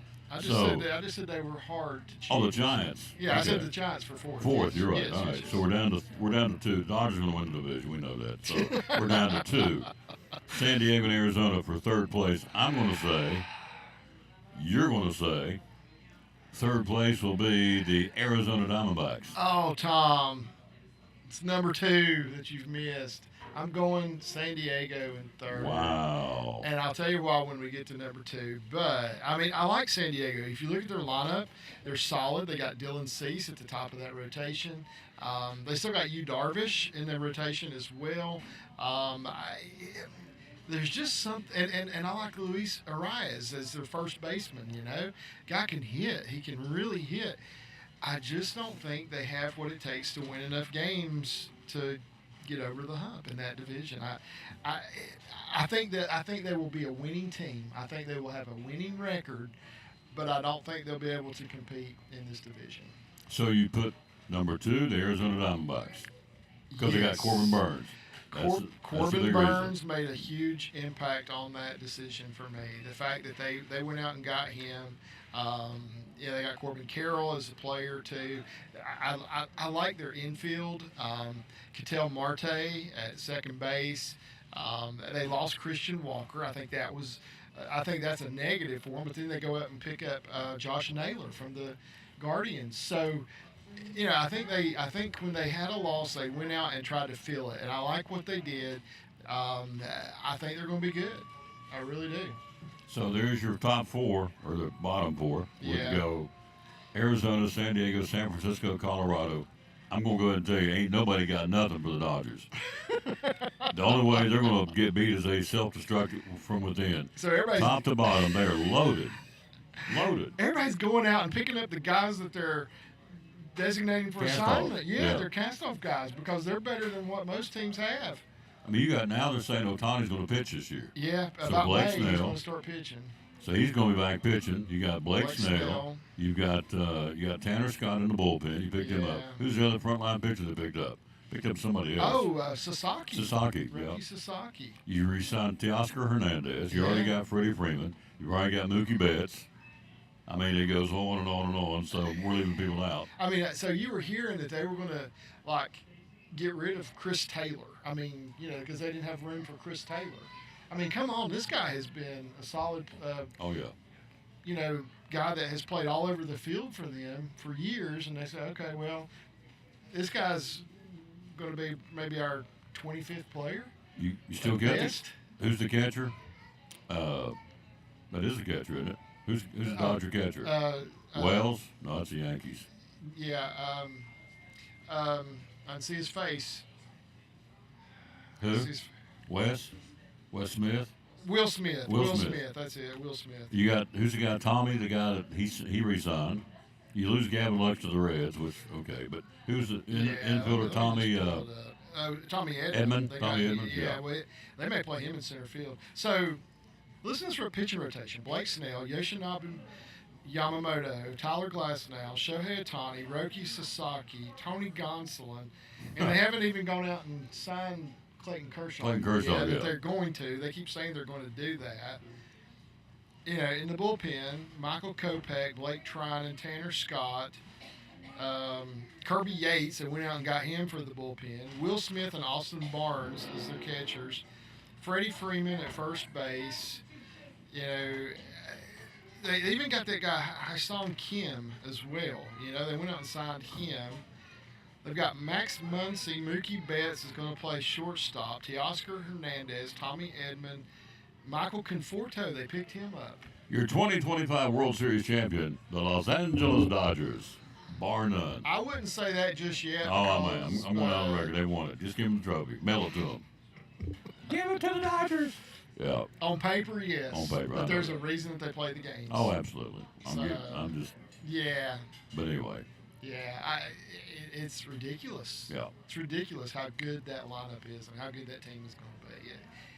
Are you hungry? I'm hungry. Yes, sir. Come back next week. Yes, sir.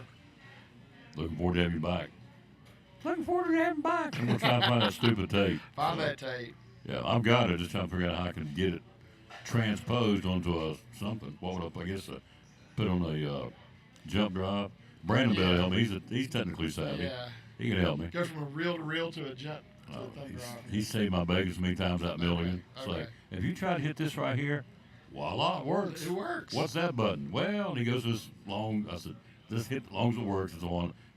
That's why he never learned because you just want, as long as you hit that button and band-aid it, you don't really know. And he's right. So he tries to teach me. God bless him. But anyway. Yeah, I need somebody to help me with a printer. I got a printer that I can't get to hook up my computer. It just will not. They don't want to talk to each other. I think they're mad at each other. You put a Black Cat firecracker in there, fire that baby up, it'll talk. Kaboom.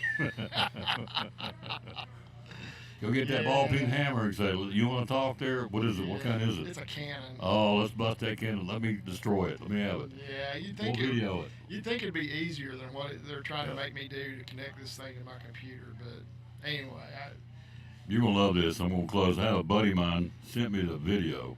It's hilarious. Burning his Christmas tree. That's what they do back home. Oh, yeah. Real Christmas tree, live one. Yeah, He said, talking about burn 'em. watch this. Whoosh. I mean, it's like, it goes 20 feet up in the air. And all the kids go, yeah, yeah, yeah. 'Cause they burnt the Christmas tree after the Christmas season's over.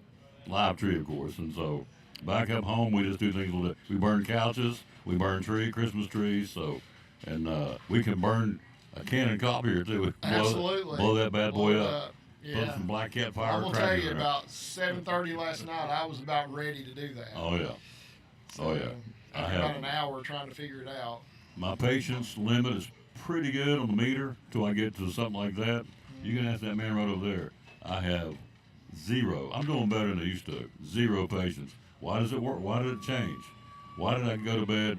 Why did I put this in the box and go home, get up tomorrow, and go to the jeweler's bench, and it's all messed up? Why? And I always get the magic phrase. Kerry tells me this. He tells me this. It's just technology. What the? I'll see you next week. Yes, sir. Yeah. Taylor Swift, I don't care what she's eating in Super Bowl Sunday. I don't want to know. I don't care if she's eating nachos, shrimp, caviar, Chick-fil-A soup. I don't care what she's eating. I don't want to know what she's doing. I don't want to see her every other play, how she reacts to anything. Could care less. Tim Birchfield might be interested if she's eating Chick-fil-A. Oh, yeah, he would. Yeah. Chick-fil-A would be. Yeah, they'd be interested Yeah, in that. you got it. Yeah. All right, see you next week. Yes, sir. Hello, Lynn McDowell. Love you, lady. Love the dessert you gave me for church 2 weeks ago. Woo. Awesome. All right, quick break. Right back after this, we got Brandon Sweeney. He's going to follow up Mr. Baseball on the Tom Taylor Sports Show. Great sponsors on Cyclone Football. Again, the great folks at Ivy Hall Nursing Home. Joseph Taylor, tell us what it's all about. Yes, sir. We specialize in short-term rehab or long-term care. We accept all major insurances. We accept Medicare, Medicaid. What we really love is people that come in that have had a knee replacement, hip replacement, come to Ivy Hall for some inpatient rehab. We have physical therapy, occupational therapy, speech therapy. We have a full-time respiratory therapist. And Tom, you can see I'm a big guy, so you know I like food. I know good food, and Ivy Hall specializes in home-cooked meals, three good meals a day. You can catch me every day right at the door getting my tray myself. There you go. That's awesome. How do we find out more about Ivy Hall on social media? Yes, sir. We have a Facebook page, Ivy Hall Nursing Home on Facebook, or a website, ivyhallnursinghome.com. One of our great sponsors, folks. Glad to have them on board. Ivy Hall Nursing Home on Cyclone Sports and the Tom Taylor Sports Show.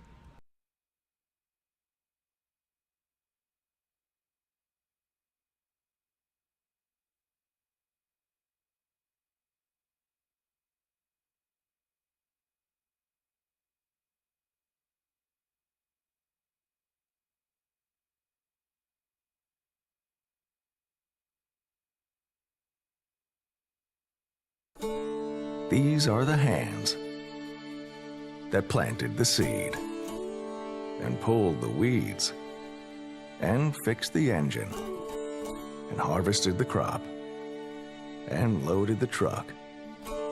But of all these hands do, nothing is more important than being a good neighbor. From the farm to Food City, local produce is all in a day's work.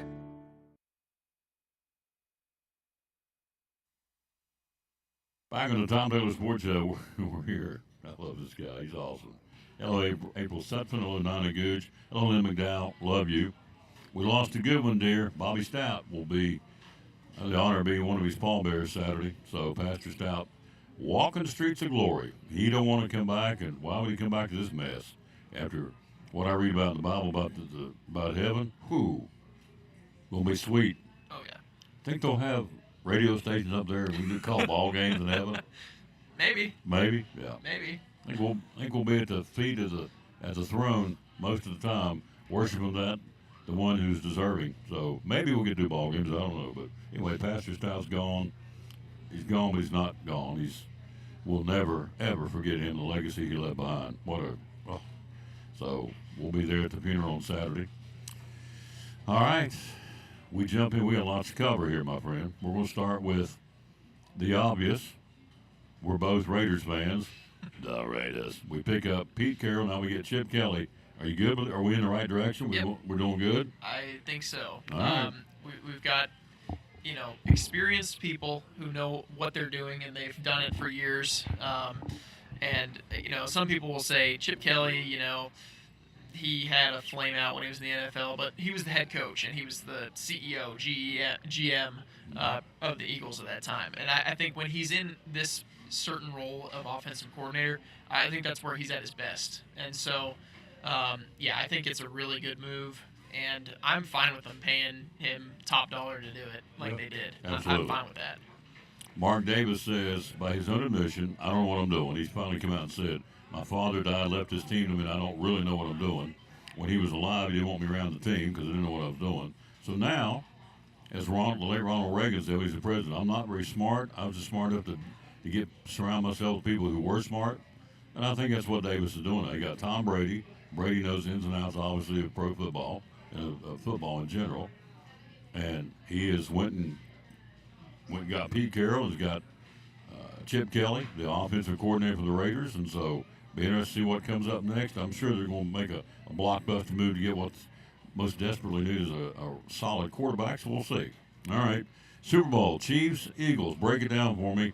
Who wins and why? Well, I think when I look at the two teams, I think the Eagles are the more talented team. Mm-hmm. I do too. I think really top to bottom on the whole roster, except at quarterback.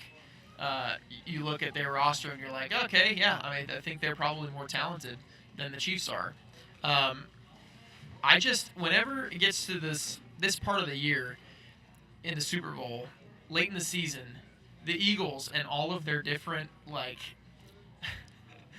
I don't even know, dispositions across their entire roster, their coaching staff, it doesn't ever feel like they're on the same page. Even though they win, it never feels like they're on the same page. And the thing is, in some years in the past, that's been the case with teams, and they still win. I remember back the Cowboys when Barry Switzer was the head coach, and they still won the Super Bowl that year, and there were all kinds of controversies. But the thing is, I think, the Chiefs and the Eagles, these two teams, are consummate winners. And so we're going to see, which of the two can pull it out. But I think, like I said, I think the Eagles are the more talented team, and they should win. The thing is, I don't know if I trust it against the Chiefs, who just continuously, over and over and over again, show us how to win games. Find a way every year. Every game. They've had so many close calls this year, the Chiefs, and they found a way to win. Yeah. Barkley, 14 out of the 19 regular season or games this year, he's went over 100 yards. Yeah.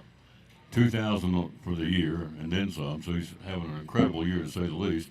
But then on the flip side, the Chiefs, as I said earlier in the broadcast, Chiefs have had 18 straight games. They've not allowed the other team's running back to get 100 yards. So obviously their defense is pretty stout. Mm-hmm. Is it stout enough to stop Saquon Barkley, who is clearly the stud of the league this year? So, and then you got Hurts, who's come out and said, since I lost the first time to him, it lit my fire. I've been motivated to get back there and prove to everybody that was a fluke. We should have won the first one. We want to win this one. Okay. Then another storyline is, if they shut Barkley down, then can Hurts get the ball out to Smith or to Brown, the wide Devonta Smith and A.J. Brown, the two talented receivers. Then you get into the Chiefs. Can you stop Mahomes? He runs more in the playoffs with success he does in the regular season. And just the Chiefs' X factor. Then you get into the kicking game and the defense and the coaches. It's been reported today that Andy Reid will come back next year and coach again with the Chiefs. So you throw all in the bag, and you're right. The Eagles always seem to be disjointed and disconnected for some reason. It's like there's a bunch of little wheels all going in different directions. The Chiefs all got all the wheels, it looks like, all going around at the same time to do what they do. Yeah. So I don't know why the Eagles look disconnected and disjointed, but you're right, they do, or they have in the past. So, but I'm like you. When it comes right down to talent, I think the Eagles have more talent. They just don't get the most out of them. The Chiefs get more out of what they have than probably any other team in the football. And that really says something about the coaching staff. Sure. Because Andy Reid, that's been him his entire career, has been a face of stability within organizations. When he was with the Eagles, that was the way it was too. So yeah, I think when you're looking at the coaching staffs, that's where the Chiefs have a major advantage over the Eagles. So who wins the game? Put you on the spot. Here we go. Give me your winner chicken dinner. I'm going to pick the Eagles. And the reason that I'm going to pick the Eagles is I just do not see how it's possible for a team to continue getting so lucky late in games and winning games the way the Chiefs do. It hasn't stopped yet, so I don't know. But my thought is the Eagles are more talented, and something's got to go against the Chiefs for once. They're due a bad game, and they've had what's a bad game? Like the first game of the year was the Ravens. The guy stepped out of bounds at the end of the game. Yeah. They went into overtime. They've had field goals, last-second field goals. Well, the Chiefs fans will say, well, that's a sign of a good team. And it is to a point. I guess you would say, and anybody would tell you when you get to this point, there's some luck involved along the way. Us Raider fans will remember the game Oh. the Raiders played at Arrowhead, and we were in field goal range to win, down by 2 points, and we snapped the ball before we're even looking. That's literally complete luck. Yeah. That's nothing that the Chiefs did on that play to make it so that the Raiders turned it over. It was just the Raiders being incompetent. Yeah. Because the Chiefs didn't win it, the Raiders lost it. Yeah. How that went. Yeah. But they're in the Super Bowl, and we're sitting there talking about the Raiders Yep. trying to just get a quarterback and Exactly. try and win a game or two. So, hello, Ann Hamby. Thank you. Macy Waycaster, new name. Thank you, ma'am, for watching. April Sutphin, that's not a new name. Hello, lady. How are you? Lynn McDowell, get hugs from her church every Sunday. She's the bestest. Hello, Gordon Mitchell. How you doing? We're live here at a Chick-fil-A in Johnson City where they have the grilled spicy deluxe chicken. That'll light you up. Have you had it? I haven't had it. My wife has, though. It'll light you up. Yeah. Got a little kick to it. My thing is the key lime, frosted key lime, diet lemonade, and the frosted. Oh, really, really, really good. So, or the chicken bowl or the grilled chicken wrap. Can't go wrong with those. What do you normally get? What do we get today? I'll probably just get a 12-piece nugget. There you go. Yeah. All right. Whatever you want. You get to be a guest here on the show. Tomorrow we're going to be at the Jewelers Bench. Next Friday, guys, don't mess up. Next Friday is what? The Day of Love.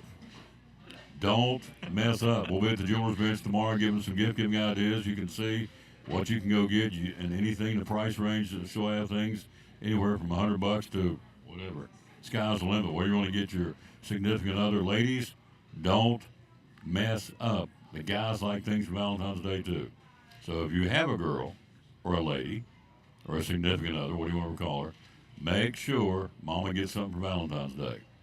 It has become it's a pressure thing for guys. Oh, yeah. Yeah, because at work, the ladies get flowers, and you didn't give me flowers. Everybody else got flowers. How come I get flowers? Yeah, that's how it rolls.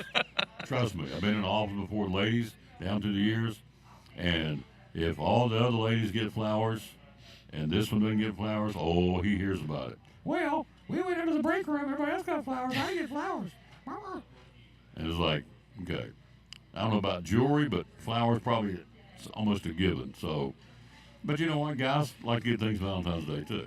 So, and I have no qualms about getting. I love flowers. I'm a flower freak. I have them all over my yard. You give me flowers, I'm okay with that. So, but I'm not in a position you have to worry about getting anything for anybody. I'm flying solos. I'm good. But you better be getting something for Mama. Will do. I've met Mama, and I know Greg has. He'd fear for his life he didn't get Wendy something. I know that because she's a dandy. Great lady, great wife, great mama. But these ladies, next Friday's Valentine's Day. Don't mess up, guys. And tomorrow we'll give you gift-giving ideas. We'll be at the Jewelers Bench in Elizabethton to give you some thought starters, what you may want to get them for Valentine's Day. All right, so we get into Major League Baseball. Your team's athletics. What do we call them now? Sacramento, the A's? What do we call them? Technically, you're just athletics. Yeah. And so, like, on all the score bugs and stuff, it's going to be ATH now Right. instead of any city Anything else? acronym. Yeah. So that's It's okay. interesting. Yeah. They've actually gone out, as bad as they've been, they've actually gone out and made some pretty good moves, and they should be. They got Severino, didn't they? Well, yeah, they did. I think most of that is based off of the knowledge that if they didn't spend a certain amount of money, they're going to get a grievance filed against them by the MLBPA, which is a little annoying because I think now that they've left Oakland and they're going to do that, it makes all those Oakland fans feel that much worse. Oh, absolutely. It's like, oh, so now you'll spend because you're going to get a grievance against you right after you leave us. So you're leaving Oakland because we're a bunch of deadbeats, and now you go to Newtown, and the Major League Baseball says you got to spend money, you're in trouble. So now we go out and get these guys. Yep. They're pretty good talents. The thing is, like, overall as an organization, they've had a few years in a row where they've had pretty decent drafts and they've brought some guys up in the minors. They're talented. I mean, Lawrence Butler is a really talented player. J.J. Blade showed last year he can play. Tyler Soderstrom's still kind of looking for him to pop up at the pro level. It hasn't been super successful yet, but there are definitely pieces on that roster that could help them compete. I don't think they're going to be a 60-win team next year. I think it's 70 to 75 is probably the goal for where you want to be, improving on last year. And I think last year they showed that at the end of the season. I think they were 500 from August on. So I think that's definitely a positive for the organization. I think Sacramento is going to support them so well that it's going to make Major League Baseball feel like they are going to possibly look at Sacramento as an actual expansion franchise, because I think it's going to be such a difference compared to what they were in Oakland in terms of fans. Their season tickets for those things are sold out. Oh, really? For the A's in Sacramento already. So I think it's going to be a pretty big thing for that city. A's will move on probably, but if it doesn't work out in Vegas, they may end up with Sacramento coming together, and if Vegas doesn't end up working out, Sacramento might be the place. Interesting. Hello to John Webb. Hello to Ann Hamby. We're here live. We're talking to, you see on the screen, Brendan, who's the assistant athletic director for Milligan. We'll get to the Buffaloes in a minute. By the way, we're getting a lot of positive comments. Thank you. Had a guy come up to me at the restaurant on Sunday, and out of the blue said, I want you to know we love watching Milligan sports. It's awesome. Watch them pray at the end of the game. That is awesome, because after the game, they circle, hold hands, both teams, whether it's a blowout, which it was Saturday, or it's a hotly contested game. They, after the game, they still circle, girls and guys, each game, and pray. And the guy made a point of that. He said, I love seeing that. It's so refreshing in our society where they fight all the time in the stands and all that. They circle and hold hands and pray. Love you covering Milligan sports, and I want you to know that. It's so we're getting more and more of that. It's awesome. So anyway, we'll get on to the Buffaloes in a second. So Greg and I were jokingly talking about the Dodgers. Their lineup is, I wouldn't say it's invincible, but it's pretty dadgum strong. Are we wrong, or is this team going to be a team that, can anybody do anything with them if they all stay healthy? Yeah. And that's a big if, of course, but. I don't know. As a roster, yes, they're way better. I just, you look up and down the whole roster, and you're like, okay, that person's better than the starting player at that position on every team. That person's better than all except one. Like, basically all the way down their lineup, it's top 5 players. Yeah. That's really tough to compete with, and I'm not a huge fan of the way that baseball, especially the last couple of years, as they got into free agency, everything has gone to the big markets, and I just, the only sport in the United States at this time that's a major sport that does not have a salary cap or floor. It's just basically the Wild Wild West. Sure, there's a luxury tax, but the big spender teams don't care if they have to pay that luxury tax. So in the end, it doesn't really end up doing anything. So the way I see it, myself, I'm not a huge fan of this sort of system, and I would love there to be, at the very least, a cap and hopefully a floor too, because the teams that don't spend, like being an A's fan, that wears on those fans as well. Like teams that just care about the profit. So I don't know. It's a long-winded conversation on the salary cap and the salary floor, but I just think that at some point something's got to give. We're talking to Brendan Swinney, the Associate Athletic Director for the Milligan University Buffaloes. Let's go down to sports and start with the obvious, which we're covering. We'll be with you a week from tonight when the Bluefield Ramblin' Rams come into town. We went up there and thumped them pretty good, so they'll be coming our way. Then the following week will be Tennessee Wesleyan. Then we got the tournament going on again at Meadowview in a couple of weeks, so we're excited about being involved in that. So let's jump in there and go. Let's start with ladies basketball. Won 12 in a row. We're red hot. Yeah. I think they're by far, in my opinion, having seen all the teams this year, they're the best team in the conference. They, top to bottom, they have 10 players who are contributing basically every night, and so that's a tough act to follow for any other team in the conference who just doesn't have that type of depth. Early in the season, they were just kind of, getting going a little bit. That's why I think the slower start in conference. But since then, I mean, they have really, really caught fire. Parts interchangeable. They can play. And they're local girls. Yeah. Primarily. Lauren Longmire, Rutledge, J.C. Jenkins, Gray, Lena Lyon, Elizabethton, Samaj Clark, Oak Ridge. It's not like they're from, Sacramento, California. These are all within probably 100-mile radius where we are. Yeah. And these girls can play. There's only 2 players on the whole roster that are outside the state of Tennessee. There you go. And neither of them, I think, are on the varsity roster. So everyone on varsity is Tennessee. Which tells you how good basketball for women's basketball is in Tennessee. I mean, we're seeing it down tomorrow night. I've already called it. The Lady Vols going to beat UConn tomorrow night, I hope. And I just think she's got. Have you ever seen her press conference? Man, she is. I like her. Sharp. She is Pat Summitt all over again. She is a Rambo. She said, I got a little offended when you say, well, we'll just get through this year with the other teams, the Kelly's players, and next year you'll have your players. I resent that. She said, these girls, I want them to win this year. This is my team. I want them to win this year. We're doing everything we can to win. Next year will take care of itself. This year, these girls, they are my team. And I really resent people saying, well, it's not really your team. And she got fired up. I thought, West Virginia girl, get after them. Yeah, I mean, that's a great mindset to have as a Absolutely. coach. I mean, that's not a mindset that you hear from every coach. No. Because there are certainly coaches who come into these situations and realize that they didn't recruit these players, and they're not, super expecting a whole lot out of them. But to be a coach that comes in, says, I'm going to teach you how we're going to play. You are my team, and we're going to win. And that's a huge deal. Those student athletes have to love playing for her. Oh, absolutely. I love watching her. She can play.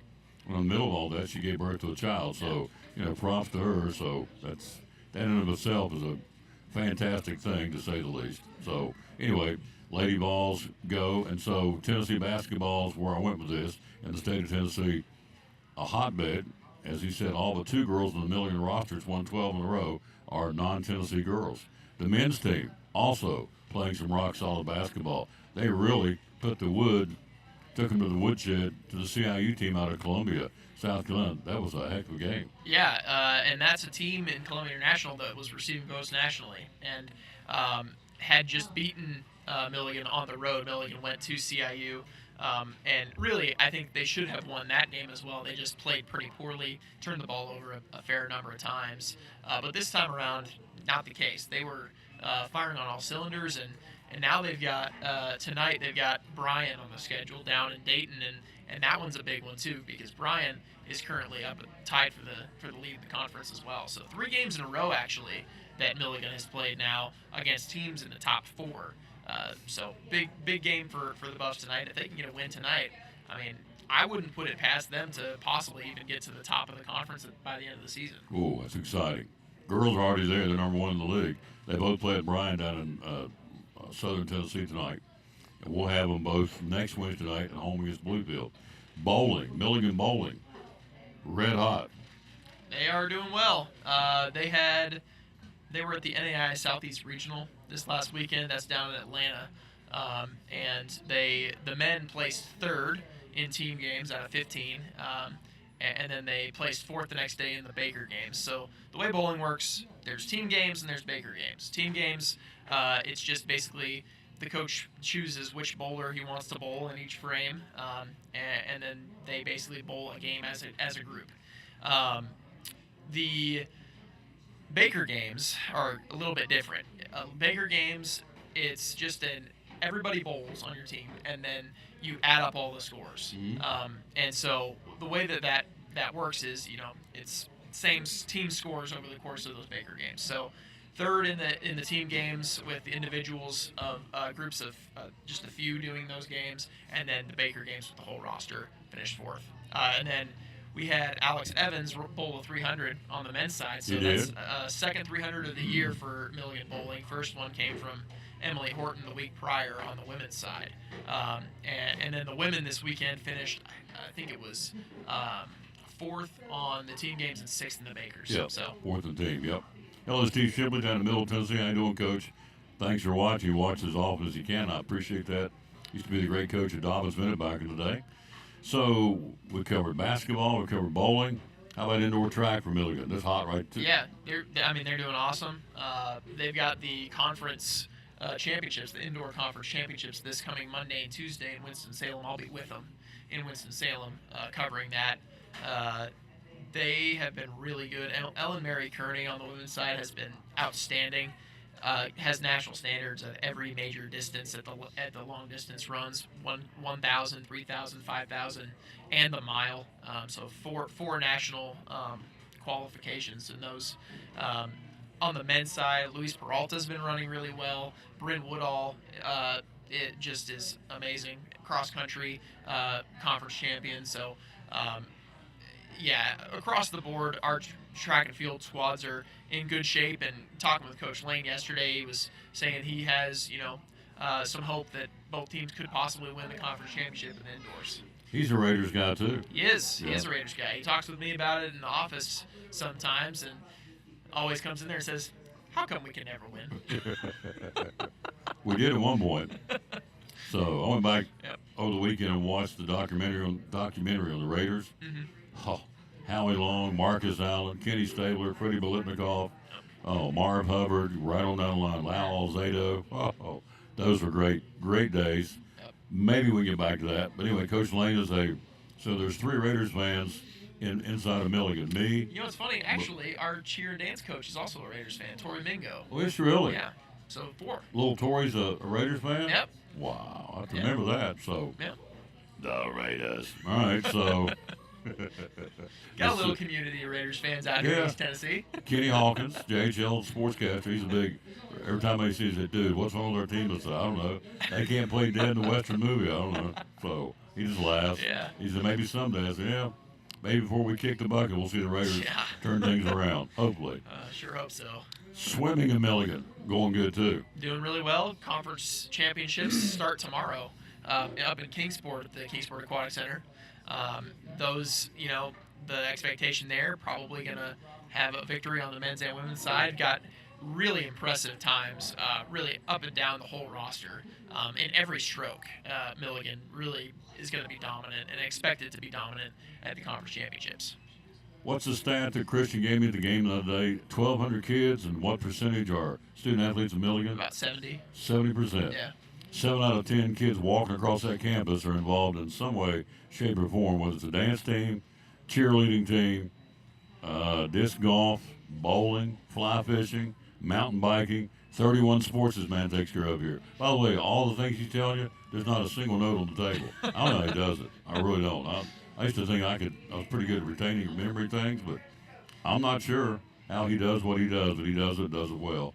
So it's all up in that noggin. So it's good. So we will have a doubleheader next Wednesday night. The Lady Buffs and the Lady Rams of Bluefield. And then the following week we'll have the Lady Buffs and the Lady Bulldogs from Tennessee Wesleyan, which is where we went earlier in the season. Went down to Athens and kicked them, came on back. So it's good.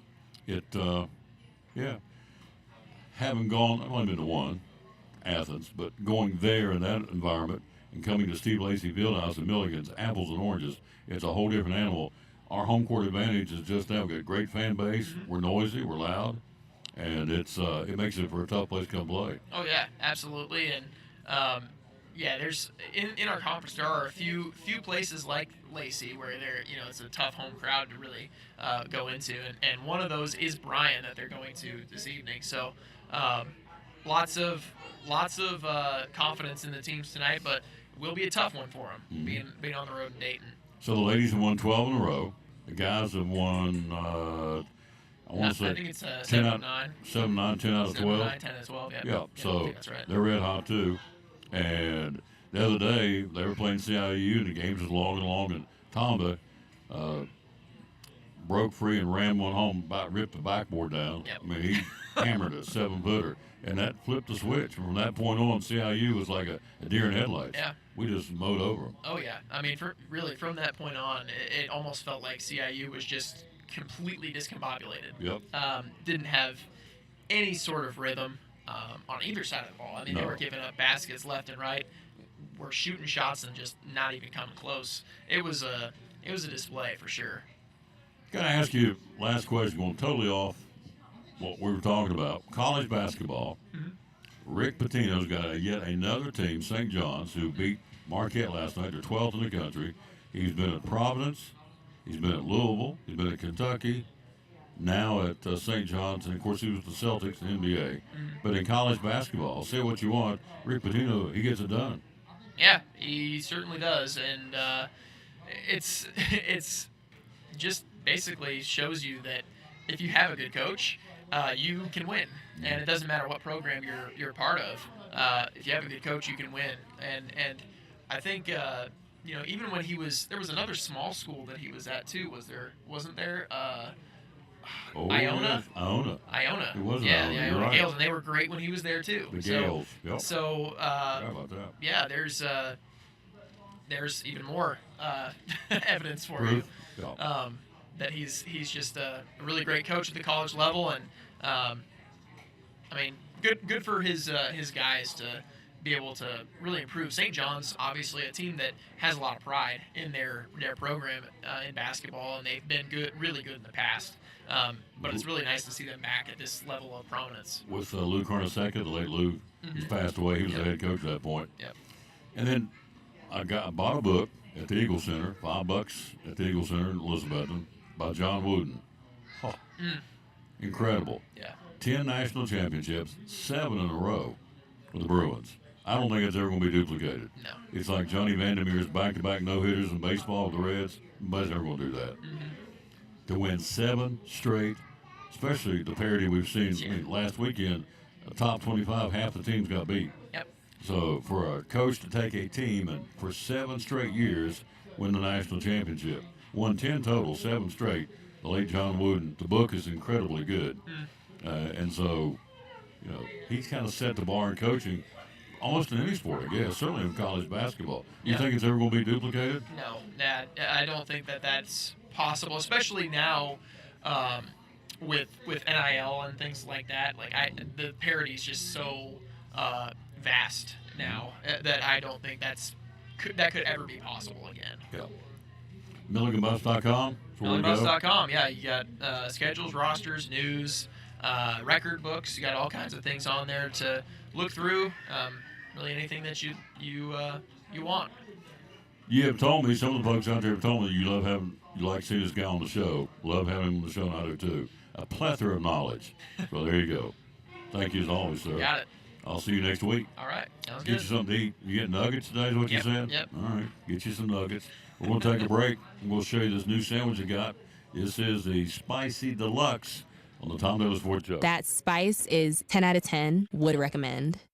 Hi, my name is Khadijah, and a little thing I love about the Chick-fil-A Grilled Spicy Deluxe Sandwich is that spicy kick of the chicken. It's just the right amount of heat. It gets me excited and definitely wanting more. And then, pro tip, add that cilantro lime sauce. I couldn't get enough of that sauce. It cools it down. If the sandwich is at 100, the cilantro lime takes it to 200. It makes me want to, tell all my friends and family. Real guest paid for their testimonial. Hey, it's your girl Mayani. A little thing that I love about the Chick-fil-A Cobb salad is the chicken. Literally, the nuggets, they smack. When you put those nuggets in the salad, it just brings the salad to life. I'll give it a 10 out of 10. Hi, I'm Jasmine. And a little thing I love about the Chick-fil-A market salad is that the chicken is super juicy and the apples can be a little tangy, also a little sweet as well. So there's just a ton of different flavors. It's just so good. It's exciting Elizabethton Cyclone doubleheader basketball. Hi, this is Tom Taylor, inviting to join Joseph Taylor and yours truly this Friday night from John Treadway Gymnasium as the Cyclones play their final home game of the regular season and the final conference game of the regular season. The opponent, the Tennessee High Vikings out of Bristol. Airtime at 6:15 with the Lady Cyclones. Boys game to follow. Video and audio on the Cyclone Network. The Cyclones and Tennessee High in a big one. This Friday night, it all starts at 6:15 here on the Tom Taylor Sports Show Facebook page and on YouTube. Go Elizabethton Cyclone basketball. I stand before you now as proof that you should never believe that something is impossible to do. In America, the impossible is what we do best.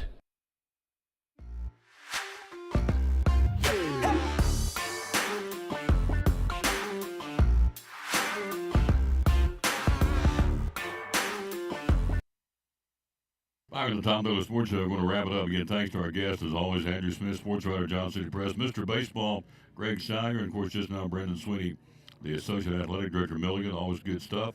Always appreciate them. Let's wrap it up with the verse today. Verse us today is the day. Always dedicate our show to the man hung on the cross. It's his show. Hello, Kathy Bowman. How you doing, lady? Pete Taylor, hope you're doing good, sir. Carrie's got a good report from Pete. He's doing good. I'm excited to hear that. Thank you. Floyd Nave, hello, sir. Here it is, Psalm 66, verses 16 through 20 says, "Come and listen, all you who fear God. Let me tell you what he's done for me." I would be here till 6 o'clock tonight telling you what he's done for me, but I'm not. I cried out, verse 17, I cried out to him with my mouth. His praise was on my tongue. Verse 18 says, if I had cherished sin in my heart, the Lord would not have listened. Now listen to that. If I had cherished sin in my heart, the Lord would not have listened. But God has surely listened and heard my voice in prayer. Verse 19. And then verse 20 says, praise be to God who has not rejected my prayer or withheld his love from me. What a great way to end this show. Love it. That's Psalms, again, 16? Is that correct? 16? No, I'm sorry. 66. Psalm 66, verses 16 through 20. Good way to end it. Back tomorrow will be at the Jewelers Bench. We told you. Valentine's Day is next Friday. Guys, we're going to be giving you some gift-giving ideas for that lady for Valentine's Day from the Jewelers Bench, the jewelry store in Elizabethton. And ladies, we're going to give you some gift-giving ideas for your fella for Valentine's Day, which is next Friday. Don't want to miss it. We'll see you back here tomorrow. Have a great Wednesday. Thanks for watching the show. And as Mama said, we close out by saying, as she always said, bloom where you're planted, and win or lose, big is sport. Thanks for watching show number 2,230. We're clicking them off. We're heading to 2,300. Thanks for watching 2230 today, live from Chick-fil-A here in Johnson City. See you back here tomorrow at 11 o'clock.